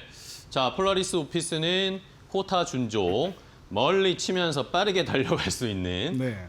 두 가지를 모두 갖춘 종목입니다라고 소개를 해주셨어요. 일단은 실체가 있는, 실제로 서비스가 구현되고 우리가 눈에 보이고 네. 실제로 사용할 수 있는 것들을 통해서 실적도 어느 정도는 보장이 되어 있는 그런 종목이니까 네. 여기에다가 AI의 훈풍까지 한번 시장의 훈풍까지 더해지면 한번 장타를 생각해 볼 수 있지 않을까. 3루타 종목으로 폴라리스 오피스까지 확인을 해봤습니다. 자, 그럼 이제 마지막 대망의 코스피 5000 시대 말로 홈런을 쏘아 올릴 수 있을 만한 종목. AI 쪽에서는 말로 홈런 종목으로 어떤 거 고르셨어요? 네, 오늘의 말로 없는 종목 여러분들이 기대가 많이 되실 네, 텐데요. 뭘까요? 한동안 너무 바닥권에 있어가지고 이 종목은 뭐 딱 나쁜 이슈는 없었는데 여러분들이 좀 실망감이 많이 있었던 종목이 아닌가 싶습니다. 바로 솔트룩스입니다. 솔트룩스. 아, 그렇죠. 솔트룩스도 최근에 네. 너무 잠잠합니다. 맞습니다. 근데 제가 조금 전에도 서두에도 말씀드렸듯이 AI 관련주들이 기대감으로 많이 올라왔기 때문에 네네. 지금 쉬고 있는데 이제 출발할 타이밍 그리고 순환매가 한번 돌면서 AI 쪽으로 최근에는 뭐 SK하이닉스나 이런 반도체 쪽으로 오늘도 이데일리 아포노에서도 계속 이제 HBM 얘기 나오고 하잖아요. 그런 것처럼 이제 대형주 쪽으로 쏠려 있고 이제 우리나라에서는 소프트웨어보다는 하드웨어가 강력하다 보니까 계속 하드웨어 쪽으로 이제 자금이 쏠려 있었는데 이게 순환할 타이밍이 왔습니다. 그렇기 때문에 여러분들이 이제 솔트룩스를 한번 쳐다보실 때가 되지 않았나 싶고요. 솔트룩스는 이렇게 보셔도 될 것 같아요. 정부 정책의 수혜주다라고 말씀을 드리는데 이 그냥 정책의 수혜주가 아니고 우리 이재명 대통령께서도 뭐 경선 중에도 이제 퓨리오사 AI를 방문하면서 이슈가 되면서 AI 쪽이 뜨겁게 타오르지 않았겠습니까? 그 퓨리오사 AI의 라이벌 그룹인 리벨리온하고 같이 협업해가지고 생성형 AI 솔루션을 공동 개발하고 있는 기업이 바로 솔트룩스입니다. 그래서 시즌 1에도 제가 이 종목을 말로 없는 종목으로 선정해서 소개해드리고 이미 86.98% 상승했는데 그 이후에 잘 쉬고 있어요. 이렇게 쉬고 있을 때 우리 어떻게 해야 된다? 잘 주워 담아서 내 계좌에 담아 놓으면은 수익은 알아서 외국인과 기관과 이런 세력성 움직임들이 알아서 수익은 끌어올려 줄 겁니다. 그러니까 여러분들은 편안하게 이런 바닥권에서 담아 놓기만 하시면 되지 않을까 싶습니다. 자, 그래서 차트로 넘어가서 가격 전략 간단하게 설정을 해드리면은 지금 뭐 32,000원 이하 정도 구간이면은 32,000원 전후 이런 구간이면은 편하게 보실 수 있는 이런 가격대가 아닌가 싶어요. 그래서 여러분들이 이런 구간에서 보시면 되고 제가 시즌 1보다는 그래도 가격이 조금 올라와 있기 때문에 가격 설정을 조금 올려드려야 되지 않을까 싶습니다. 그래서 일단 뭐 4만 원 정도는 기술적으로 올라오는 건 어렵지 않고 5만 원대도 충분히 노려볼 수 있어요. 그리고 나서 말로 없는 달성하면 그 이후에 얼만큼 더 움직일 수 있냐는 그때의 상황과 그리고 수급과 모든 것을 확인해가지고 제가 알려드릴 테니까 편하게 보시면 될 것 같아요. 워낙 지금 고점 대비해서도 많이 밀려 있다 보니까 편안하게 쉬고 있는데 지금 저 앞부분에 있는 화살표 부분이 우리가 시즌 1에 공략해서 상승했던 구간이에요. 사실 한 달여 기간 동안에 거의 100% 가까이 올라온 그런 경향이다 보니까 여러분들이 보셔도 아찔할 정도로 많이 올라왔는데 지금 충분히 휴식을 취하고 기간 조정까지 많이 받았습니다. 제가 볼 때는 지금 21선 한번 올라타서 고점 돌파 시도하고 휴식까지 취했으니까 이번에 돌파한다? 그러면은 앞에 있던 시세 그대로 안고 가고 기존에는 기대감으로 올라왔지만 이제는 정책이 점점 실행이 되고 있는 단계입니다. 그렇다라고 하면 여러분들이 이런 구간에서부터 좀 더 시즌 1보다는 더 큰 수익률을 노려볼 수 있는 구간이 아닌가 싶어서 여러분들 멋진 구간에서 사실 가격도 비슷한 구간입니다. 다시 한번 관심 가져보시기 바랍니다. 네, 좋습니다. 자, 말로 없는 종목으로 솔트룩스를 선정을 해주셨어요. 가격은 뭐 지금 정도에서 매수를 하고 4만 원 1차 목표가 5만 원까지 한번 보고 네. 그때 한 번 더 저희가 전략을 세워보도록 하겠습니다. 말씀을 해주신 것처럼 AI는 어쨌든 일단은 하드웨어를 잘 갖추고 네. 뭐 데이터 센터 이런 것들을 잘 갖추고 난 다음에 그 다음 이제 이 순서로 소프트웨어나 이쪽으로 정책이 나갈 수밖에 없는 상황이기 때문에 그런 것들은 저희가 정부 정책의 타이밍상 한번 기다려보면서 좋은 수익 낼 수 있도록 한번 준비를 해보면 좋겠습니다. 자, 이렇게 솔트룩스까지 말로 없는 종목 알아봤고요. 오늘 또 저희가 방송 시간은 한계가 있잖아요. 네. 더 궁금하시고 더 자세한 설명을 유튜브 라이브에서 해주신다고요?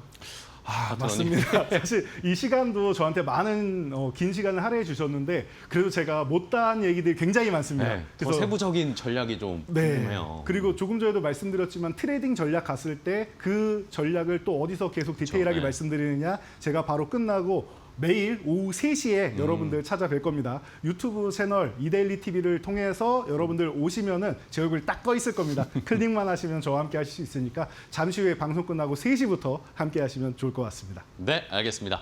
자, 이렇게 AI 쪽, 코스피 5000 시대에 말로 홈런을 쏠 수 있을 4번 타자 업종으로 AI 쪽을 골라주셨으니까요. 오늘 좋은 종목 많이 알려드렸으니까 이걸로 좋은 포트 구성해보시기 바랍니다.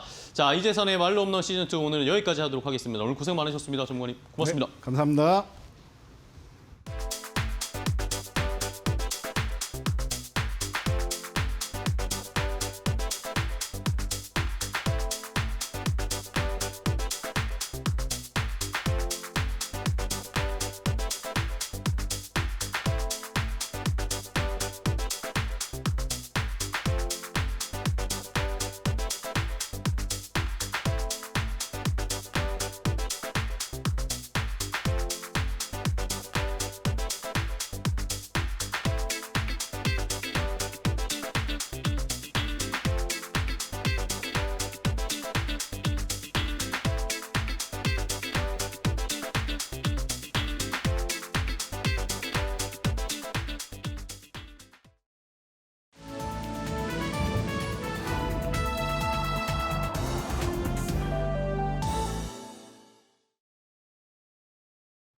안녕하세요. 증시 날씨 전해드리는 마켓웨더 김수현입니다.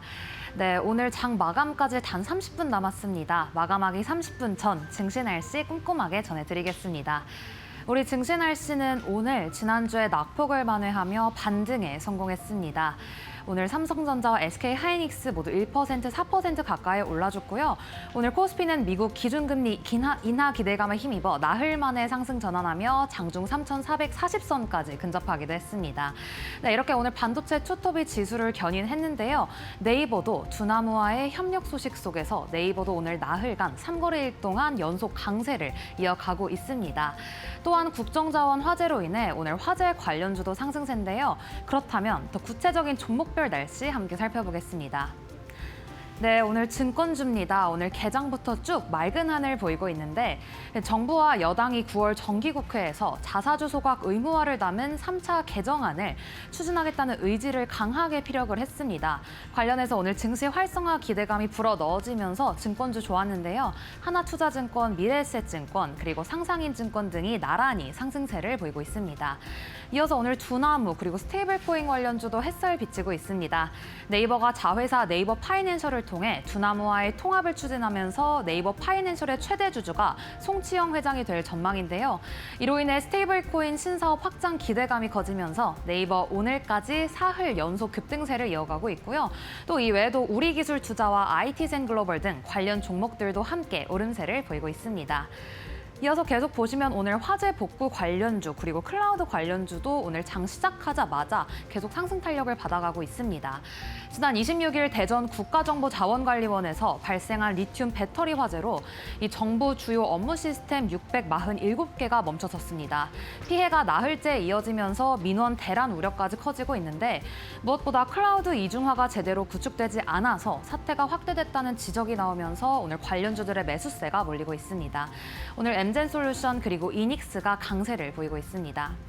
이어서 보시면 오늘 반도체주 계속해서 파란 하늘 이어갑니다.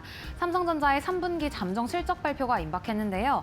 AI 시장 확산으로 메모리 반도체 수요가 크게 늘면서 증권가에서는 영업이익 10조 돌파 전망까지 내놓고 있습니다. 다만 여기선 변수도 있는데요. 트럼프 행정부가 수입 전자기기에 들어갈 반도체 칩 개수에 따라 관세를 매기는 방안을 검토 중이라는 소식입니다. 아직 확정된 것은 아니지만 현실화될 경우 반도체 기업들에는 부담이 될 수 있다는 관측입니다. 그럼 이어서 오늘의 특징주 날씨 함께 살펴보겠습니다. 네, 첫 번째 특징주 알테오젠입니다. 오늘 알테오젠은 코스피 이전 상장을 위해 한국투자증권을 주관사로 선정했다고 밝혔는데요. 코스피 이전 상장 기대감에 신뢰도 제고와 주주가치 상승 기대가 커지면서 오늘 투심이 살아난 모습입니다. 오늘 일동제약도 강한 햇빛 들어오는 점 확인되고 있습니다. 일동제약그룹은 개발 중인 비만 당뇨 신약 후보 물질을 오늘 공개를 했습니다. 임상 1상에서 4주 동안 13.8%의 체중 감량 효과가 있는 것이 확대가 됐고요. 또 중대한 부작용 없이 안전성도 입증됐습니다. 이 소식에 오전에 바로 상한가로 직행했는데 오후 들어서는 상승폭을 일부 반납하고 있는 모습입니다. 그럼 이어서 계속해서 오늘 특징주 날씨 보겠습니다. 오늘 하나투자증권도 오늘 맑은 하늘 보이고 있습니다. 두나무에 오늘 주요 주주로 부각되면서 주가가 강세를 보이고 있는 건데요. 하나투자증권은 두나무 지분 5.9%를 보유하고 있습니다. 네, 마지막으로 오늘 로봇 전문 기업 KNR 시스템입니다. 이 기업 같은 경우에는 오늘 세계 최초로 로봇용 하이브리드 로터리 개발 소식을 전했습니다. 네, 관련된 소식 속에서 오늘 상한가로 근접을 하기도 했는데요. 이 기술 같은 경우에는 전기 모터와 유압 부품을 하나로 결합한 회전형 액추에이터로 기존 로봇 시스템을 바꾸지 않고도 장착만 해도 파워를 최소 2배 이상 높일 수 있다는 것이 특징입니다. 네, 이렇게 해서 9월 29일 증시 날씨 전해드렸습니다.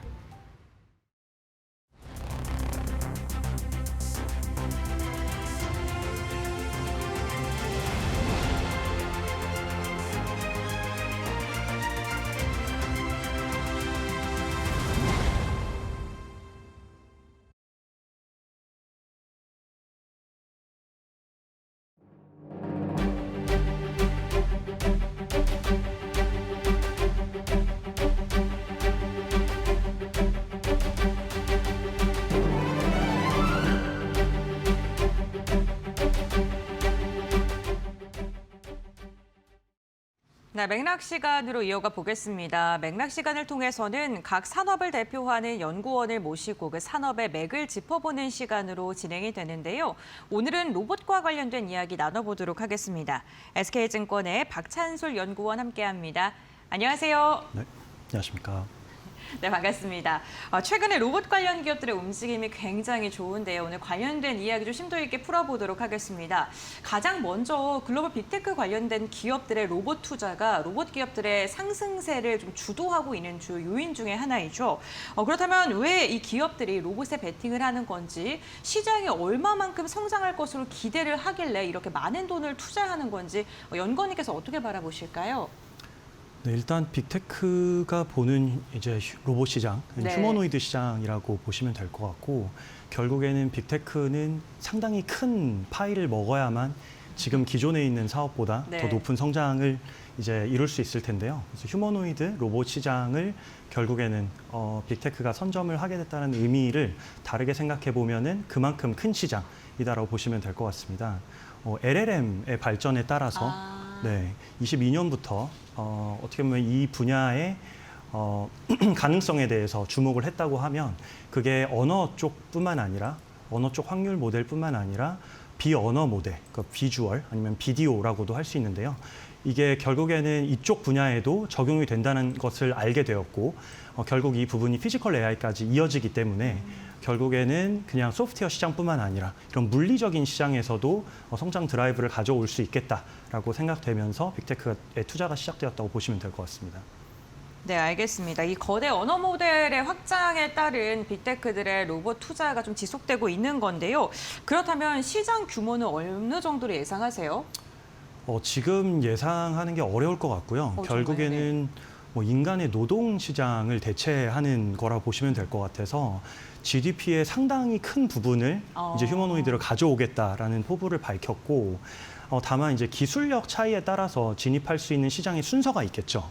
처음에 지금 봤던 게 자동차 시장, 뭐 부품 조립이라고 하면은 이 부분에는 좀 난이도가 있다 보니까 물류 시장의 상하차 등 물류 쪽에서 뭐 물품 이송 등을 이제 조금 제 2차 타겟, 어떻게 보면은 2차 타겟으로 봤으나 난이도 측면에서 쉬워서 1차 타겟이 되는 그런 관점에서 봤을 때 1차적으로는 뭐 수백조 원 단위다, 이렇게 좀 정리 드릴 수 있을 것 같습니다.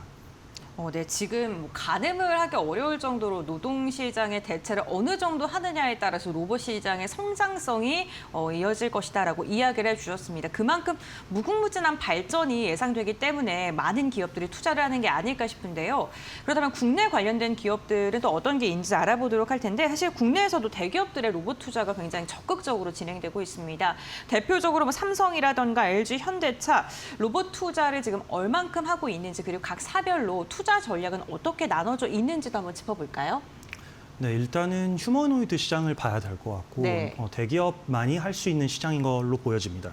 그래서 삼성 같은 경우에는 레인보우, 그리고 LG 같은 경우에는 로보티즈가 있겠고요. 현대 같은 경우 다 아시다시피 보스턴 다이내믹스, 이렇게 정리드릴 수 있을 것 같은데, 결국에는 어떤 업체, 어떤 대기업에서 대량 생산을 해낼 수 있을 건가에 대한 관심이 높다라고 정리드릴 수 있을 것 같고, 기계 업종에서 시작했지만 결국에는 미국에 있는 소프트웨어 업체들에도 지분 투자를 단행을 하면서 결국에는 하드웨어뿐만 아니라 소프트웨어와 결합한 피지컬 AI까지 지금 가려고 노력을 하고 있는 국면이다라고 정리드릴 수 있을 것 같고요. 삼성과 LG 같은 경우에는 하반신을 이제 휠 베이스로 하다 보니까 시장에서는 조금 기술력이 안 되는 거 아니냐라는 의구심도 있었지만, 최근에 공개되는 어떤 영상이라든가 기술 발전의 속도를 보면 내년 안에 삼성과 LG 밑에 있는 이런 휴머노이드 업체들이 하반신까지 들고 같이 결합해서 풀바디 휴머노이드를 출시할 것으로 예상이 되면서 기대감을 좀 높여도 되는 국면이라고 판단을 하고 있습니다. 네, 알겠습니다. 어쨌든 기술력에 대한 발전 계속해서 나오고 있고, 대표적으로 굵직굵직한 기업들의 휴머노이드 로봇 개발의 가시화가 내년엔 더 일어날 수 있다라고 이야기를 해주셨습니다. 다만 제가 로봇에 대한 이야기를 이렇게 쭉 보다 보면요, 결국에는 중국이 우리나라 결국에 따라잡고 있고, 뭐 태양광이라든가 2차 전지 산업에서도 역전된 상황이 많았기 때문에 그에 대한 우려 섞인 목소리도 많이 나오고 있거든요. 연구원님께서 어떻게 보세요? 이미 중국이 충분히 위협적이라고 생각을 하고 네. 경쟁하기 굉장히 어려울 거라고 보고 있고요. 다만 휴머노이드 분야 같은 경우에는 아직 승자가 없기 때문에 희망이 있는 부분도 있고 최근에 이제 보안 이슈라던가 신뢰성, 제품 신뢰성 그리고 어떻게 보면은 네. 보안, 네, 취약성 관련돼서도 조금 중국에서 이슈가 좀 발생을 하고 있기 때문에 이런 마켓에 우리가 좀 잘할 수 있지 않을까라고 보면 될 것 같고 또 피지컬 AI라는 부분이 그냥 정말 기계적인 움직임을 생각할 수도 있지만 네. 컨텐츠라는 부분도 상당히 중요합니다. 중요하죠. 네, 어떻게 움직이는지, 어떤 부분들을 보여주는지 이런 부분도 굉장히 중요할 것 같고 그리고 이제 AI라는 것 자체가 어떻게 보면은 그 IT 보안과 상당히 좀 밀접하게 연관이 그렇죠. 되어 있다 보니까 그리고 또 제조 인프라와도 연관이 되어 있어서 중국 장비가 이제 유럽이라던가 미국에 들어가서 다양한 데이터를 수집하는 데는 어려움이 있을 거로 예상돼서 거기에도 이제 일부 니시 마켓이 있다라고 판단을 하고 있고요. 또 지금 제조 쪽에서 표준화가 진행되지 않은 상황입니다. 그래서 우리가 빨리 표준을 선점을 해서 우리나라가 좀 서양권에 진출할 수 있을 가능성이 아직 남아있는 구간이라고 보시면 될 것 같습니다. 네, 다만 그 부품 관련돼서는 그럼 중국 측이 압도적인 우위를 차지할 것이다라고 보시는 거예요? 네. 가격으로만 따지면은 네. 결국에는 압도적일 확률이 높다라고 보지만 이게 단순히 다른 뭐 기계나 장비처럼 네. 산업 발전이 진행될 거다라고 보기 힘든 부분은 결국에는 이 AI를 통해서 각 나라의 데이터를 수집하는 방향으로 산업이 발전할 것이기 때문에 중국이 기술이 높다고 해서 시장이 꼭 중국 외 시장에서 성장할 수 있는 구조는 아닌 그런 상황인 거죠. 그래서 결국에는 이 데이터 보안을 어떤 나라가 제일 잘 해결해 줄 수 있느냐에 포인트를 두고 시장이 성장할 거로 보고 있습니다. 네, 알겠습니다. 피지컬 AI 시장에 대한 지금 대량 생산 표준이 정해지지 않는 가운데 보안 관련된 부분을 해결책을 제시하는 곳에서 좀 시장 선점에 대한 가능성이 크다라고 이야기를 해주셨습니다. 저희가 휴머노이드 로봇 중심으로 좀 이야기를 나누고 있는데 로봇 분야가 굉장히 다양합니다. 뭐 산업용 로봇도 있고 가정용, 물류, 자동화 정말 다양한 분야로 로봇 분야가 확산이 되고 있는데 투자 전략을 좀 어떻게 세워야 될까요? 일단은 이제 산업용 시장이 있고 네. 그 다음에 이제 크게. 발전하고 있는 부분이 서비스 시장이라고 보시면 될 것 같은데 산업용 시장 같은 경우에는 지금까지 그냥 기계 네. 업종과 유사하다고 생각하시는 게 좋을 것 같고 제가 말씀드리는 AI라고 하면은 서비스 시장에서 더 큰 두각을 나타낼 수 있을 것 같은데요. 대부분의 서비스 시장에 있는 로봇 같은 경우에는 궁극적으로 휴머노이드에 대체될 것으로 보고 있고요. 휴머노이드 폼 팩터가 어떻게 보면 할 수 없는 영역이 날아다니는 영역, 아니면 자동차처럼 자율주행으로 다니는 영역, 그리고 수술 로봇의 영역 이렇게 보고 있거든요. 그래서 휴머노이드를 포함해서 이 4개 영역을 제외하고는 딱히 큰 매력을 느끼지는 못하고 있다라고 말씀드리고 있고요. 서비스 시장 서비스 AI의 최종적인 목표는 휴머노이드를 통해서 하는 서비스라고 정리드릴 수 있겠습니다. 네, 알겠습니다. 어쨌든 휴머노이드, 그러니까 사람과 굉장히 닮아있는 로봇 시장에 대해서 좀 집중적으로 보고 계신 건데 사실 그 로봇주가 최근 국내 증시에 주목받았던 이유 중에 하나도 노동 시장에 대한 대체 가능성? 그러니까 물류 자동화 쪽을 좀 주목하시는 분들도 계시거든요. 이 부분은 네. 어떻게 보세요? 대표적인 게 네. 이제 보스턴 다이내믹스의 스트레치 로봇이죠. 하지만 아직도 기계 업종이라고 보고 있고 AI라고 보기에는 조금 무리가 있다라고 생각을 하고 네. 있습니다. 하지만 여기에 LLM의 발전에 따라서 지금 BLM까지 넘어왔고 이것이 이제 시간이 지나면서 더 많은 데이터를 축적하게 되면은 다양한 이제 행동 그리고 다음 행동에 대한 예측까지도 가능할 거거든요. 네. 그렇기 때문에 본인의 행동 그리고 주변의 다양한 사물의 이동에 따른 어떻게 보면은 회피라던가 내가 가야 되는 경로에 대한 판단이라던가 네. 이런 부분들이 더욱 정확하게 될 거고 그리고 물류 시장 같은 경우에는 지금은 물품을 뭐 고정된 상태로 집어서 이동한다고 하면 네. 이동하면서 이것을 그 박스나 이런 부분들을 이송하는 그런 부분도 이제 보시게 될 수 있을 거거든요. 네. 그래서 이런 쪽으로 이제 시장이 개화되는지를 좀 트래킹하면서 계속 투자 포인트를 잡아가야 될 것 같습니다. 그럼 이렇게 로봇 이야기를 듣다가 지금 공통적인으로 이야기를 해주시는 결국에는 데이터가 쌓여야 된다라는 부분 같거든요. 그러면 데이터 관련된 산업을 하고 있는 그런 기업들을 더 좀 집중적으로 봐야 될까요? 일단 데이터를 가장 잘 쌓고 있는 네. 업체들은 대부분 미국, 중국에 있다라고 네, 보시면 네. 좋을 것 같고요. 그 이유는 이제 규제 때문인데요. 테슬라만 보더라도 규제 회색지대에서부터 이제 진입을 하면서 데이터를 많이 쌓아왔다라고 하면 국내에서 규제가 이제 빨리 풀리지 않는다고 가정을 했을 때 이미 프리트레인된 모델을 가지고 우리나라에 가져와서 우리나라는 하드웨어 역량을 통해서 이제 피지컬 AI를 구현하는 것이 네. 현실적인 방향이 아닌가라고 생각을 하고 있습니다.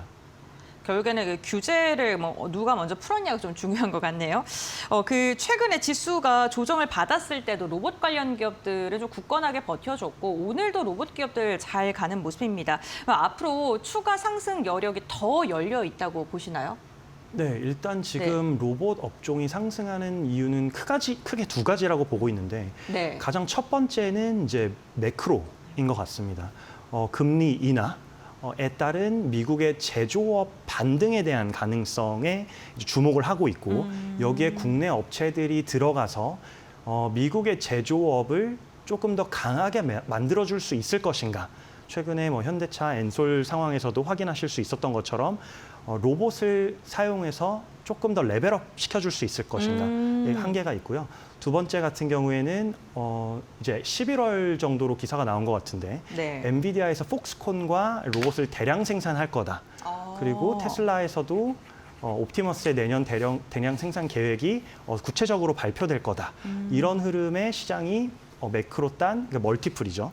그리고 펀더멘털 이런 업체들의 동향 이 두 개에 좀 주목하고 있기 때문에 대형 휴머노이드 업체뿐만 아니라 작은 물류 쪽 시장에서의 업체들 지금 전부 다 부각을 받고 있는 상황이고 국내 같은 경우에는 교육 모멘텀에 좀 주목을 하다 보니까 일부 뭐 코딩이라던가 로봇 교육에 대한 업체들도 간간히 좀 주가가 튀어오르고 있는 그런 상황으로 정리드릴 수 있겠습니다. 지금 굉장히 큰 부분에서 이야기를 해주셨는데 사실 국내에서도 뭐 4.5일제를 하겠다 이런 얘기 나오면서 로봇주들 좀 주목을 받고 있는 상황이잖아요. 국내 이슈 중에 저희가 좀 잊지 말고 체크해야 될 게 있다면 어떤 게 있을까요? 국내 이슈에는 제가 어느 정도 하방을 지지해주는 모멘텀으로 보고 있고 노란봉투법 같은 경우에는 뭐 내년 시행 관련된 이슈가 있지만 위로 올라가는 부분은 아무래도 미국과 중국의 모멘텀을 좀 주목해 봐야 될 것 같습니다. 그래서 금리 인하의 가능성 등락에 따라서 좀 변동성이 있을 수 있지만 지금은 변동성이 확대되어도 위로 올라가는 방향으로 생각을 하고 있고요. 그리고 가장 좀 주목해 봐야 되는 부분은 아무래도 레인보우라던가 로보티즈의 이 풀바디 휴머노이드 이슈에 주목을 해야 될 것 같습니다. 저는 제가 파악한 바로는 레인보우 로보틱스 같은 경우에는 조만간 풀바디를 발표할 것으로 알고 있습니다. 알겠습니다. 어쨌든 지금 대형사와 함께 협력하고 있는 로봇 관련 기업들이 어떻게 로봇 산업에 대한 발표를 할 것인지 그런 걸 좀 주목해 보셔야 된다라고 이야기를 해주셨는데 결국에는 상방을 열어주는 건 글로벌 이슈인 듯합니다. 그렇다면 글로벌 기업들과 협력을 강화하고 있는 기업들을 중심으로 저희가 봐야 되는지 로봇 관련 기업들 중에 탑픽으로 좀 선정해 볼 만한 종목 어떤 게 있을까요? 탑픽은 항상 로보티즈다라고 말씀을 드리고 있고 로보티즈 같은 경우에 이제 오픈 AI에 손을 납품하게 되죠. 그래서 여기를 손을 납품하게 되면은 결국에는 어떤 협력이 어디까지 협력이 이루어질 수 있을까 이런 부분에 시장이 관심 갖고 트래킹을 할 것으로 보여지고 있고 원익 로보틱스 최근에 원익 홀딩스의 주가에 좀 자극을 주고 있는 이 업체도 메타에 이제 손을 납품을 하면서 관련 데이터를 학습하고 있죠. 결국에 조금 더 정교한 움직임 이런 부분에 대한 관심이 있고 결국에 이런 빅테크에서 나아가려고 하는 방향에 대해서 선제적으로 좀 정보를 습득할 수 있는 부분이 좀 유리하다라고 보고 있고요. 레인보우 로보틱스도 연말에 이제 내년에 이제 생산 계획에 대해서 발표할 가능성이 있기 때문에 계속 주목해봐야 될 것 같고요. 작은 업체들 같은 경우에는 시메스라는 업체가 이제 쿠팡 납품 논의가 조금 더 본격화되는 흐름으로 이제 전개될 것으로 보고 있고 저번에 나와서 말씀드렸지만 KNR 시스템 같은 경우에도 하이브리드 액추에이터가 어떤 식으로 산업에 적용되는지 계속 관심을 가져야 될 것 같습니다. 네, 알겠습니다. 그럼 결국에는 지금 말씀해 주셨던 로봇 관련 기업들이 실질적으로 글로벌 기업들과 거래를 하고 있거나 그에 대한 기대감이 있는 종목을 중심으로 이야기를 해주셨습니다. 로봇 산업에 대한 발전, 특히나 휴머노이드 로봇 부분에 대해 좀 집중하고 계시다는 점, 그리고 관련된 종목들 좀 이야기해 주셨으니까요. 이 부분 참고하시면서 투자 전략 세워보시면 좋을 것 같습니다. 오늘 연구원님과의 말씀 여기까지 나누겠습니다. 고맙습니다.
한국거래소가 28일 코스콤과 함께 국가정보자원관리원 화재에 따른 긴급 시스템 점검을 실시했다고 밝혔다. 거래소는 자본시장 IT 시스템에 중대한 차질은 없으며 정상적인 서비스 제공이 가능하다고 판단했다. 다만 코스콤 인증 서비스 중 비대면 신규 발급 시 필요한 주민등록증 사용은 불가능하다. 이에 따라 운전면허증을 통한 인증이나 대면 발급만 가능하다. 거래소와 코스콤은 정보 시스템 복구 시까지 24시간 합동 비상대책반을 운영하며 시장 참가자의 불편을 최소화하기 위해 신속한 안내를 제공할 방침이다. 국가정보자원관리원 화재가 리튬이온 배터리에서 발생하며 안전성 논란이 다시 불거졌다. 정부는 2035년까지 재생에너지 설비를 최대 160기가와트까지 늘리고 이를 뒷받침할 ESS를 대규모 확대할 계획이다. 그러나 이딴 화재는 주민 수용성을 떨어뜨리고 규제 강화 가능성도 높인다. 단기적으로 ESS 사업을 맡는 한화, 현대일렉트릭, 효성중공업 등은 부담이 불가피하다. 반면 난연 소재, 전고체 나트륨이온 등 차세대 배터리 소방 안전기술 관련 기업에는 기회가 열릴 수 있다. 결국 이번 화재는 재생에너지 전환의 가속화 속에서 배터리 산업의 리스크와 성장 과제를 동시에 드러낸 사건으로 평가된다.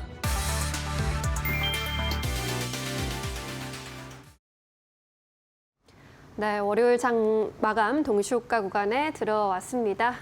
라스트 찬스로 이어갈게요. 오늘도 두 분 모셨습니다. 레몬리서치 김미수 대표, 해운솔루션 이정호 대표와 함께합니다. 안녕하세요. 네, 오늘 시장 특징 잡고 가도록 하겠습니다. 월요일장 지난 금요일에 하락을 딛고 그래도 1%대 반등세 보여주고 있습니다. 김 대표님께서는 오늘 시장 어떻게 분석해 보셨을까요? 네, 뭐 정신 하나도 없습니다. 급락했다가 급등했다가 네. 이런 시장에서 중심을 잘 가져가야 될 걸로 보여지고 있는데요. 그런 관점 쪽에서 주말 사이에 나왔던 얘기는 한미 관세 협상 관련된 쪽에서 조만간 뭐 발표가 될 것이다. 어느 정도 협의를 봤다라는 쪽인데 아직까지 환율 관련된 쪽들은 그를 인식하면서 1,400원대 밑으로 내려오진 않습니다. 그만큼 환율과 관련된 불안감들은 아직은 남아있는데 그래도 지난번보다는 낫다라는 관점 쪽에서 추가적인 변화 또 관세 협상 타결에 대해서 좀 기대를 더 하는 분위기로 나가는 것 같고요. 그런 쪽에서 일단 또 오늘이 끝났으니까 이제 거의 화수목 3일만 있으면 또 장기 연휴가 들어갑니다. 네. 저희 역사상 이렇게 오랜 연휴가 있었나 싶을 정도로 상당히 긴 연휴긴 한데요.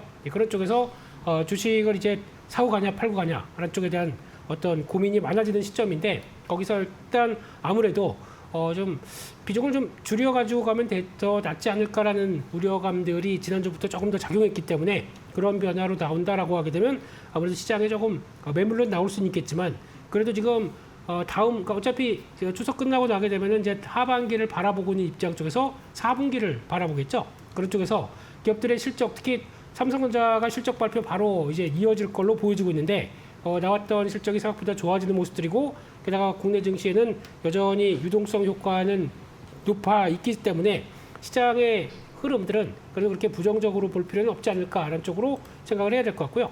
그런 가운데 이번 주 같은 경우는 또 체크해야 될 이슈 쪽에서 월 초에 나오는 제조업 지표들, 또 글로벌 지표들 체크해야 될 것 같고, 네. 게다가 또 저희는 쉬지만 고용 지표가 발표될 겁니다. 그런 쪽에서 또 시장의 해석들이 어떻게 바뀌어지는지, 금리 인하에 대한 관점들을 얼마나 또 다르게 가져갈지 이 부분도 좀 체크를 해야 될 것 같고요.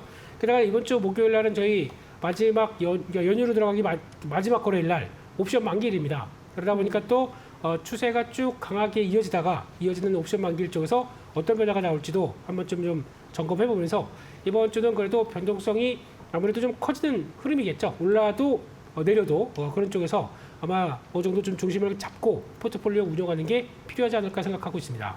네, 오늘 분위기 좀 정리해 봤고요. 이번 주 좀 다소 짧은 위크가 될 것 같은데 이 안에서 어떤 포인트 집중해야 하는지 짚어주셨으니까요. 잘 점검해 보시는 게 좋겠습니다. 이정호 대표님께서는 오늘 분위기 그리고 시장 어떻게 좀 분석을 해보고 계실까요? 네, 오늘 시장 참 어렵다라고 생각이 들고 있어요. 어떻게 보면 계속 악재도 공존하고 호재도 공존하는 시장 속에서 오늘 장에서는 어떻게 보면 강한 반등세가 나와주지 않았나라고 생각이 들고 있습니다. 시장에서는 연 며칠 동안 계속적으로 하락세나 이런 부분이 어떻게 보면 기술적 반등이 나오는 거 아닌가라는 생각도 들겠지만 아직까지도 어느 정도 불안감은 있다라고 생각이 들고 있어요. 먼저 호재 쪽에서 말씀을 해드린다고 본다면 미국의 PCE 물가지수가 발표를 했는데 예상치 부합하는 모세가 나오면서 다시 한번 금리 인하 기대감과 이런 부분을 시장에서 어느 정도 만들어주지 않았나라고 생각이 들고 있고 제약바이오가 관세 얘기가 계속적으로 이야기가 나오고 있습니다. 네. 나오고 있는데 그럼에도 불구하고 제약바이오 업종들이 오늘 장에서 강한 상승세가 나온다는 거는 어느 정도 시장에서 악재나 이런 부분 어느 정도 예상치를 하고 있지만 그래도 기술 수출이나 이런 부분에서는 어느 정도 관세를 회피할 수 있는 모세가 나오고 있나 이런 기대감이 어느 정도 만들어졌다라고 생각이 들고 있고 오늘 장에서는 어떻게 보면 약간의 기술적 반등 포인트였지 않나라고 전 생각이 들고 있어요. 그리고 어떻게 보면 유동성 장세의 초기 모세가 나오고 있는 건가 이런 생각도 들겠지만 제일 중요한 건 오늘 시장에서 오른다라고 해서 이번 주 내내 올라갈 거냐라고 본다면 그것도 아니지 않나라고 생각하는 부분이 워낙 연휴가 긴 부분이 있습니다. 그렇기 네. 때문에 오늘 장에서 어느 정도 올라가고 내일 장 그리고 내일 모레 어느 정도 하락세가 나올 가능성도 충분히 있는 시장이기 때문에 이번 주는 어느 정도 변동성에 유의 있게 대응을 했으면 좋겠다라고 말씀을 해드리겠습니다.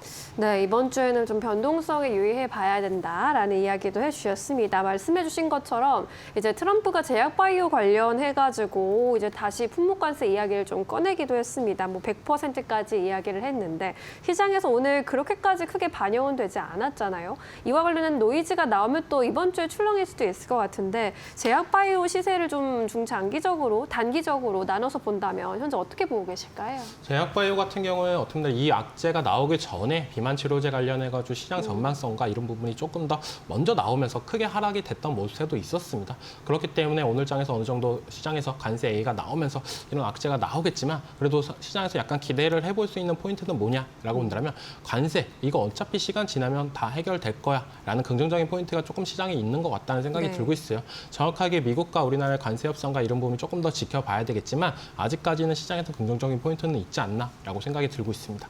네, 알겠습니다. 오늘 제약바이오주는 혼조세를 그렸습니다. 그리고 네이버와 두나무의 빅딜 관련 소식도 오늘 많이 전해드렸는데 이제 후속 보도에 따르면은 두나무와 네이버 파이낸셜의 뭐 주식 교환 마무리된 이후에는 또 합병할 수 있다라는 이야기 나오면서 오늘 관련주들도 주가가 많이 올랐거든요. 두나무 지분 많이 보유하고 있는 그런 기업들 같은 경우에는 이제 네이버 그룹 편입 수혜감까지 받아갔는데 김 대표님께서는 네이버 주가 흐름 그리고 두나무 관련해서 오늘 뭐 하나투자증권이나 우리기술투자 같은 종목들 급등한 거에 대해서는 좀 어떻게 분석해 보셨을까요? 네, 이따가 할 주제인데 그냥 지금 해도 될까요?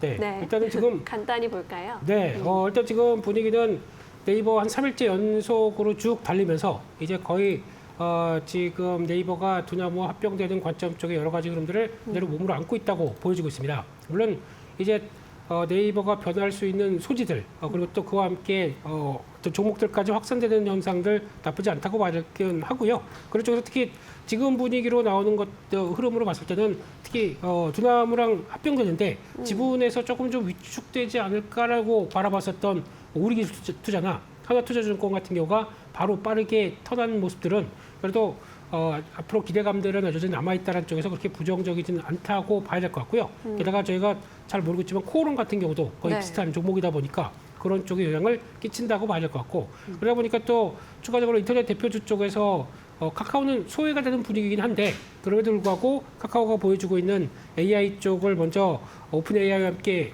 끌고 가겠다라는 쪽들은 여전히 기대감이 높기 때문에 이런 쪽의 분위기라든가 또 추가적으로 STO 관련된 쪽에 대한 관심도 좀 높아지죠. 근데 이런 종목들의 특징은 네이버가 가다가 좀 꺾인다라든가 아니면 좀 차익 매물이 나오고 아니면 또 합병 비율과 관련된 여러 가지 얘기들이 생각보다 그렇게 네이버 쪽에 우위하지 않은 쪽으로 나온다든가 그렇게 되면은 아마 주가는 또 변동성이 커질 수가 있기 때문에 그 점을 좀 더 생각을 해보면서 흐름을 봐야 될 것 같고요. 그러다 보니까 오늘은 시장을 주도하면서 3일째 끌고 가고 있지만 또 피로감이 나올 수도 있겠다. 그런 점들은 염두를 하면서 시장을 보시는 게 좋지 않을까 생각되고 있습니다. 네, 네이버는 오늘 주가 3거래일 연속 상승 마감할 것으로 보입니다. 코스피의 경우에는 현재도 1%대 오름세 유지해주고 있고요. 오늘 장중에 50포인트 이상 끌어올렸습니다. 현재 구간에서도 3,440포인트 지나가는 모습입니다. 코스닥의 경우에도 1%대 오름세로 마감 예상이 되고 있고요. 846.5포인트에서 마감 예상되고 있습니다. 코스피 200도 1.8% 강한 흐름 보여줬습니다. 오늘 코스피에서는 외국인과 기관의 동반 순매수세 확인이 됐고요. 외국인이 3천억 원대, 기관도 4천억 원대 매수 우위 기록했습니다. 반면 개인이 그 물량을 덜어내면서 7천억 원대 매도 우위로 대응했습니다. 코스닥에서도 수급 흐름은 비슷하게 포착이 됐네요. 외국인과 기관 각각 600억 원대, 1,300억 원대 매수 우위 집계가 되고 있고요. 반면에 개인은 1,700억 원대 매도 우위로 대응을 했습니다. 삼성전자와 SK하이닉스 오늘 1에서 4%대 급등 흐름 보여줬고요. LG 에너지솔루션도 강세권에서 마감 기다리고 있습니다. 우리 시장 마감합니다.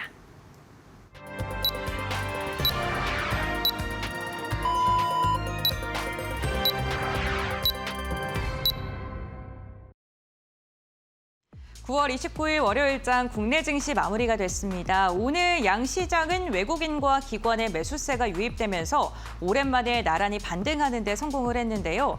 JP모건에서 우리나라의 상법 개정이라던가 증시의 우호적인 환경이 조성이 된다면 코스피 5천도 무리 없다, 쉽다라는 이야기가 나오면서 투자 심리가 오후장 들어서 더 탄력적으로 변화한 것으로 확인되고 있습니다. 트레이딩 뷰를 통해서 조금 더 자세한 종목별 분위기 살펴보시죠. 오늘 전반적으로 분위기는 긍정적인 방향성 상승으로 마감하는 데 성공했습니다. 특히나 미국에서 PCE 물가지표가 생각보다 괜찮은 것으로 확인되면서 금리 인하에 대한 기대감이 커지고 있고요. 이로 인해서 반도체 관련 기업, 2차 전지 기업들 성장주 전반적으로 오늘 우호적인 환경 조성됐습니다. 삼성전자 1.4% 상승이고요. SK하이닉스는 무려 3.7% 강한 반등 나오면서 마감하는 데 성공을 했습니다. 삼성전기는 MLCC 시장에 대한 긍정적인 뷰가 지속적으로 나오면서 오늘 3%가량 오름세, LG 디스플레이 역시나 3분기 실적 개선에 대한 기대감 속에 4%가량의 상승력 나왔고요. 그리고 자사주 소각에 대한 이야기가 지속적으로 나오면서 오늘 금융 지주사들 훈풍이 좀 들어오는 모습이었습니다. KB금융지주 2.6%, 그리고 삼성생명도 2%대 전반적으로 상승 마감하는 데 성공을 했고요. 2차 전지 테슬라의 상승 마감 속에 그 훈풍이 이어지면서 LG 엔솔과 삼성 SDI도 일제히 상승 마감하는 데 성공했고요. 조선 방산 그리고 원전 관련 기업들도 전체적으로는 상승력이 좋았습니다. 특히나 네이버 같은 경우에는 오늘도 7%가량의 강세 나왔고요. 두나무 합병에 대한 기대감, 인수설에 대한 이야기가 지속적으로 나오면서 투자 심리가 좋게 흘러가고 있는 모습입니다. 지금 LG화학 같은 경우 소폭의 하락이었고요. 현대자동차와 기아 같은 경우에는 지수 대비는 아쉬운 움직임이 연일 이어지고 있습니다. 다음으로는 코스닥 함께 살펴보겠습니다. 코스닥도 오늘 전반적인 분위기 긍정적이었고요. 알테오젠이 코스피 이전 상장에 대한 기대감이 다시금 커지면서 4%가량의 오름세가 나왔습니다. 오늘 비만 치료제 일통제약의 임상에 대한 긍정적인 소식 나오면서 펩트론과 삼천단제약 일제히 상승으로 마감하는 데 성공을 했고요. LNC바이오 역시나 오늘 10%가량의 오름세, 파마리서치, 휴젤 일제히 상승하면서 미용 관련된 기업들도 오늘 분위기가 좋았습니다. 이와 함께 함께 반도체 소부장 관련 기업들의 움직임도 긍정적이었습니다. 하나마이크론이 4%가량 상승했고요. 리노공업 1.3%, 주성 엔지니어링과 이오테크닉스, 원익 IPS까지 소부장단에서도 전체적으로 들어 올림이 확인이 됐습니다. 다만 오늘 엔터주들이 좀 부진한 모습이었습니다. 중국의 단체 무비자 관광객 오늘부터 입국이 허용된다는 소식이 전해졌음에도 불구하고 지수 대비 부진한 상승, 그리고 디어유 같은 경우에는 1.5%가량 오히려 빠진 채 종가를 체결했고요. 반면에 화장품 관련 기업들의 분위기는 긍정적이었습니다. 네, 이렇게 시장의 분위기 전반적으로 확인을 해봤고요. 그렇다면 지수 어떻게 마감됐는지 살펴보도록 하겠습니다. 신민영 앵커 전해주시죠. 네, 오늘 지수 마감 상황 살펴보도록 하겠습니다. 금요일의 하락을 딛고 오늘은 양지수 모두 반등하는 모습 보여줬습니다. 코스피 지수 1%대 강세로 마감 지었고요. 3,435포인트에서 3,431포인트에서 마감을 형성했습니다. 코스닥의 경우에도 1.3%대 동일한 수준의 강세 탄력 보여줬고요. 846.71포인트에서 마감가를 형성했습니다. 코스피 200도 1.5%대 강한 흐름 보여줬습니다.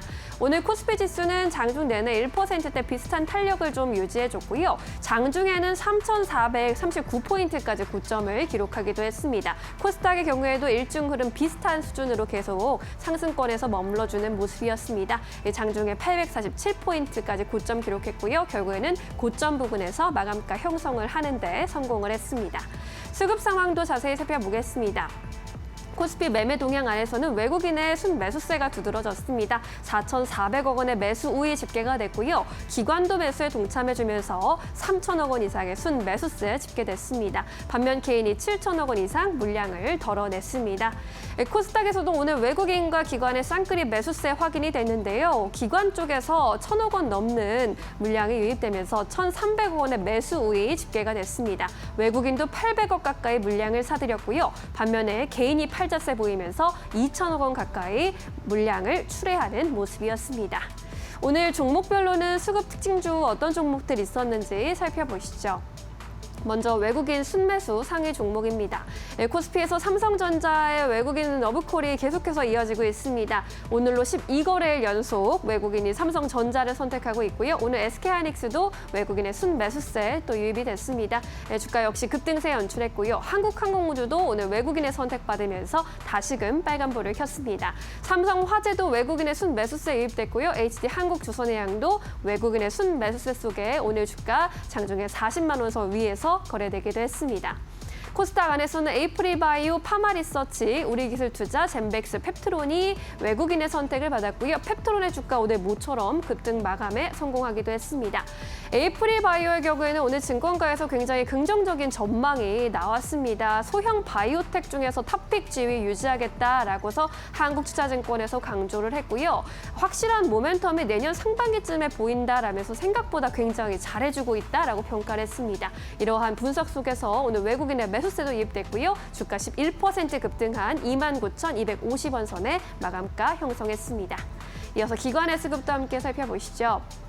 오늘 기관에서 코스피 수급으로는 삼성전자와 SK하이닉스로 또 집중이 됐습니다. 역시나 외국인과 기관의 쌍끌이 매수세를 입었고요. 네이버의 경우에도 오늘 기관의 수급이 들어오면서 주가 상승세 이어갔습니다. 더존비주온도 기관의 선택을 받았고요. APR의 경우에도 오늘 3거래일 연속 상승세 이어갔는데 3분기 실적에 대한 기대감, 다시 한번 사상 최고치 실적 기대할 것이라는 기대감 속에 기관의 수급 유입되고 있습니다.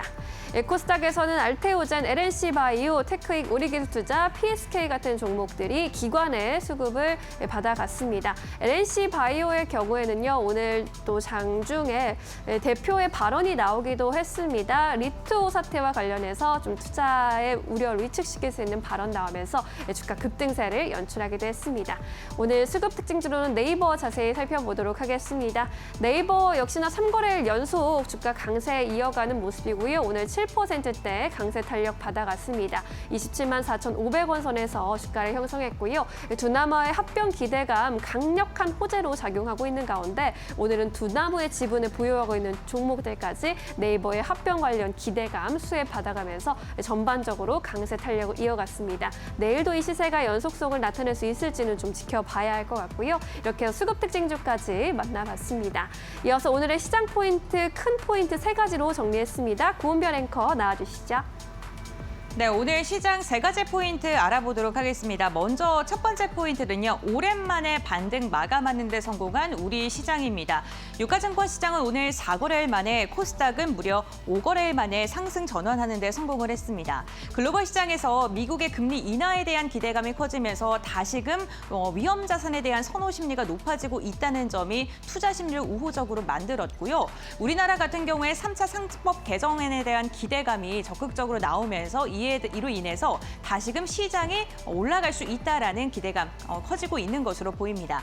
이로 인해서 오늘 양시장에 외국인과 기관의 매수세가 강력하게 유입됐고요. 양시장 모두 다 1% 이상의 상승력을 보이면서 마감하는 데 성공을 했습니다.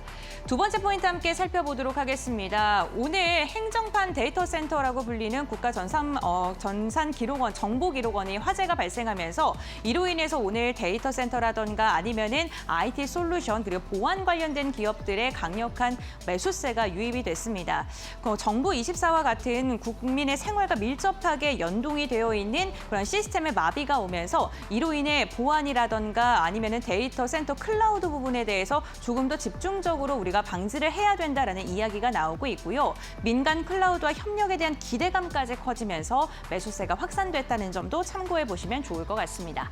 마지막 세 번째입니다. 오늘 참 많이 들으셨을 것 같습니다. 최근에 네이버와 두나무의 한솥밥을 먹을 수 있다라는 그런 이야기가 나오면서 네이버의 주가가 고공행진을 하고 있죠. 3거래일 연속 상승 마감하는 데 성공을 했고요. 오늘 같은 경우에는 두나무의 투자사라고 불리는 우리기술투자라던가 하나투자증권과 같은 이런 기업들까지도 주가가 급등하는 모습이 나타나고 있습니다. 신사업에 대한 시너지가 기대되는 가운데 네이버 대표와 그리고 두나무의 회장이 또 선후배 사이 굉장히 동독한 것으로 알려져 있기도 하고요. 만약에 네이버를 두나무가 인수하게 된다면 두나무 회장이 네이버의 3대 지주까지 올라갈 수 있다라는 이야기가 나오면서 이로 인해 스테이블 코인이라던가 여러 가지 가상화폐 쪽까지도 기대감이 커지고 있는 듯합니다. 네이버 연일 상승세가 이어가고 있는데 내일도 과연 오름세를 지속할 수 있을지 이 부분 주목해 보시면 좋을 것 같고요. 오늘 장 전반적으로 호재가 좀 많았던 하루였습니다. 그렇다면 내일장은 어떻게 흘러갈까요? 내일장 전략 지금부터 알아보시죠. 네, 양호한 월요일장이었습니다. 출발은 좋았는데 이번 주 계속해서 이런 시세 이어갈 수 있을지 이야기 계속 나눠보도록 하겠습니다. 김 대표님께서는 내일 포인트 좀 어떻게 잡고 계실까요? 네, 보니까 장 막판이 조금 밀렸네요. 한 4, 5포인트 정도 밀린 것 같고요. 그런데 뭐 상승 기조는 큰 이상이 없다라고 봐야 될 것 같고 거기다가 내일 시장은 또 미국 시장 끝나는 거 보고 봐야 되겠죠. 근데 미국 시장이 약간 눌림목 이후에 다시 돌아가는 모습들이기 때문에 아직은 큰 이상이 없다라고 봐야 될 것 같고 그런 쪽에서 아마 내일의 시장의 성격은 지수보다도 이제 섹터에 대한 흐름들로 본다라고 하게 되면 네이버가 관건인 것 같습니다. 네이버가 지금 그대로 계속 또 치고 올라가서 시장을 계속 이쪽으로 수급 쏠림이 들어갈 것이냐 아니냐가 제일 중요할 것 같고요.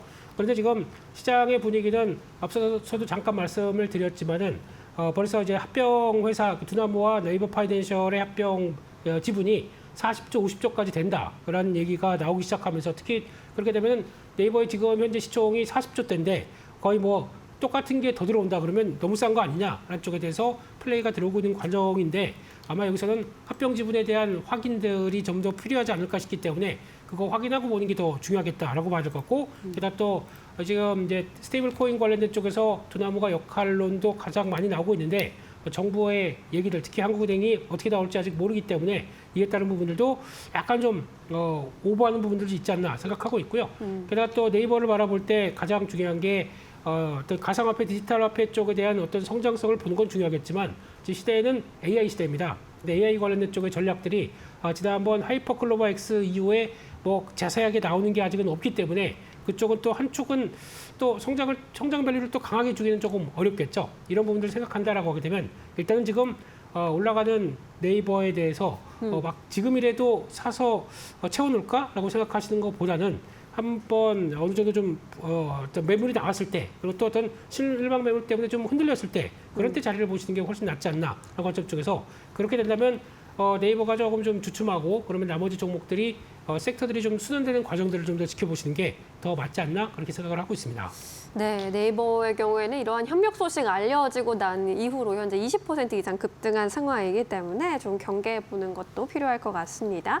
이 대표님께서는 내일 포인트 어떻게 잡고 계실까요? 네, 내일 한일 정상회담이 있습니다. 뭐 일전에도 한 번에 만났었던 부분이 있었는데요. 그 부분에 대해서 어떻게 본다면 추가적인 뭐 얘기나 이런 부분, 시장에 대한 기대감이 물론 많이 나올 포인트는 그렇게 크진 않다라고 생각이 들고 있어요.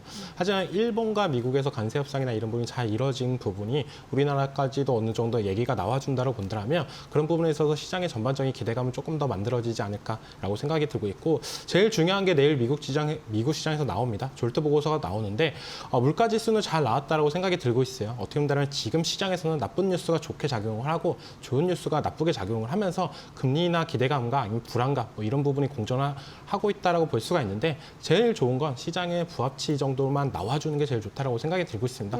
그렇다고 본다면 이번에 나왔던 점도표대로 이번 연도에 추가 금리 인하 2번을 더 한다라고 봤을 때는 어떻게 보면 시장에서는 조금 더 올라갈 여력은 있지 않나라고 생각하는 부분이 있기 때문에 내일 시장이 약간의 변수령이 되지 않을까라고 생각이 들고 있고, 네. 오늘 장에서 어떻게 보면 장 막판까지도 어떻게 보면 개인들의 매도세가 계속적으로 나왔다라고 생각이 들고 있어요.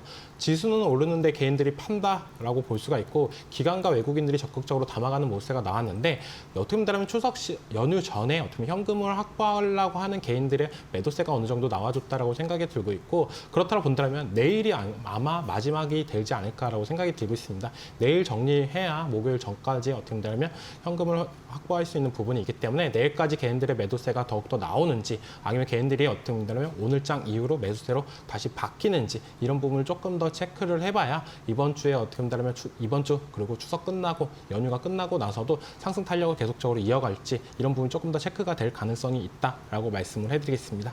네, 금리나 기대감 양호하게 이어질 것인가를 비롯해서 어떤 포인트 봐야 할지 짚어주셨으니까요. 잘 참고해 보시기 바랍니다. 자, 내일 시장에서 주목해 볼 만한 종목으로 바로 넘어갈게요. 김 대표님은 어떤 종목 보고 계세요? 네, 일단 지금 시장에서 또 지금 쉬고 있는 조선 쪽으로 매수세가 들어온다면 또 챙겨봐야 될 쪽이 SK 오션플랜트가 아닌가 생각됩니다. 네. 조금 조정이 한 3일째 나와 있는 상황들이고요. 조선 쪽에서 군함이나 특수선 관련된 쪽에서 매출 비중이 한 69% 되고 있는 상황들인데, 이번에 미해군 함정 정비 관련된 협약의 실사가 거의 마무리된다고 하게 되면 여기서 이제 MRO 관련된 쪽이나 아니면 군함 관련된 건조가 들어올 수가 있기 때문에 그에 따른 기대감은 좀 더 커질 수가 있겠죠. 그런 부분까지 한번 생각해 본다고 하게 되면 윤리병 마무리 쪽으로 바라볼 수 있지 않나 생각되고 있고, 수주 잔고도 나쁘지 않습니다. 해상 풍력만 1조 원대 들어가 있고 특수선 쪽에서 5천억 대인데, 이쪽에서 점점 더 수주가 높아진다라고 하게 되면 기대감이 높아질 수 있는 부분들도 되겠다라는 쪽으로 봐야 될 것 같고요. 그렇지 않아서 지난번 만들었던 고점대 부근 박스권 상단부까지는 다시 한번 시도가 들어오지 않나라는 관점 쪽에서 목표가 한 3만 원대 다시 열어놔야 될 것 같고요. 손절가는 2만 1,000원대로 말씀을 드리도록 하겠습니다. 네, 조선주에 대한 기대감 다시 한번 가져가 볼 시점인 것 같은데요. SK 오션플랜트 짚어주셨고요. 목표가 3만 원대로 잡아주셨습니다. 이 대표님께서는 어떤 종목 집중해 보고 계실까요? 네, 제가 가지고 온 종목은요, 로봇 관련주인 KNR 시스템입니다. 네. 이 회사 같은 경우 유한 및 전동 정밀 제어 기술 및 유한 로봇 시스템 사업을 운영을 하고 있는데요.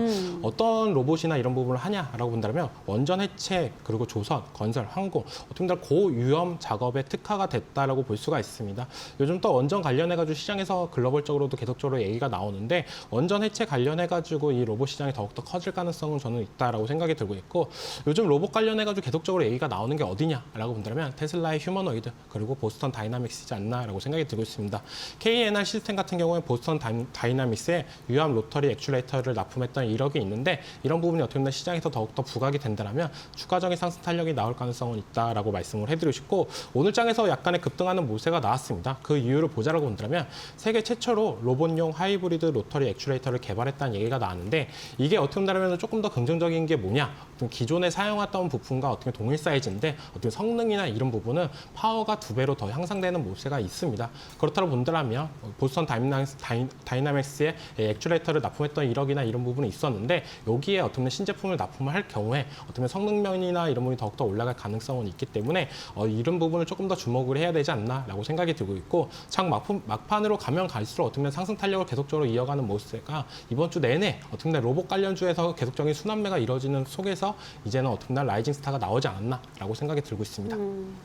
KNR 시스템, 그렇다면 가격 전략은 어떻게 가져갈까요? 네, 목표가는 16,000원, 손절가는 12,000원을 제시하겠습니다. 네, 알겠습니다. 네, 로봇용 이제 하이브리드 로터리 액추에이터 개발 성공 소식이 나오면서 오늘 또 많은 주목 받아갔고요. 목표가 16,000원으로 책정 도와주셨습니다. 종목 관련된 이야기들도 잘 참고해 보셔야겠습니다. 마지막으로 내일 시장 한마디 여쭤보도록 할게요. 김 대표님, 연휴 앞두고 있는데 어떻게 대응하는 게 좋을까요? 네, 사고 갈까 팔고 갈까에 대한 물음은 시장이 갖고 있다고 생각합니다. 그래서 다시 한번 또 2,450, 60 위쪽으로 쭉 올라가서 시장이 마감된다면 비중을 좀 줄여가시는 게 좋을 것 같고요. 오히려 어떤 연휴 전에 주가가 좀 무겁게 아니면 좀 위축되면서 끝난다. 그러면 오히려 비중을 좀 더 실어서 가시는 게 훨씬 낫지 않나 싶은데 둘 다 적정 경험은 갖고 가시는 게 좋겠다. 그렇게 말씀드리겠습니다. 네, 유연하게 좀 잘 대응해 보는 게 좋을 것 같습니다. 이 대표님께서는 어떻게 전략과 함께 시장 한마디 주시겠어요? 네, 저도 약간 비슷한데요. 연휴 전 보수적 대응은 필요하다라고 말씀을 해드리고 싶지만 과도하게 증시가 하락을 한다고 본다면 저는 매수의 기회가 될 가능성이 높다라고 생각이 들고 있습니다. 그 말은 뭐냐? 우리 연휴가 생각보다 깁니다. 긴데 미국 증시나 이런 부분을 봤을 때는 미국 증시가 떨어질 것 같냐라고 본다면 그 부분도 아니지 않나라고 생각이 들고 있어요. 어느 정도 금리 인하나 이런 부분에 대해서 어느 정도 시장에 더 반영이 될 가능성은 있기 때문에 저는 과도한 하락은 매수의 기회다라고 말씀을 해드리겠습니다. 네, 알겠습니다. 두 분 의견 잘 취합하셔서 내일도 좋은 선택하시길 바랍니다. 여기서 인사드릴게요. 고맙습니다.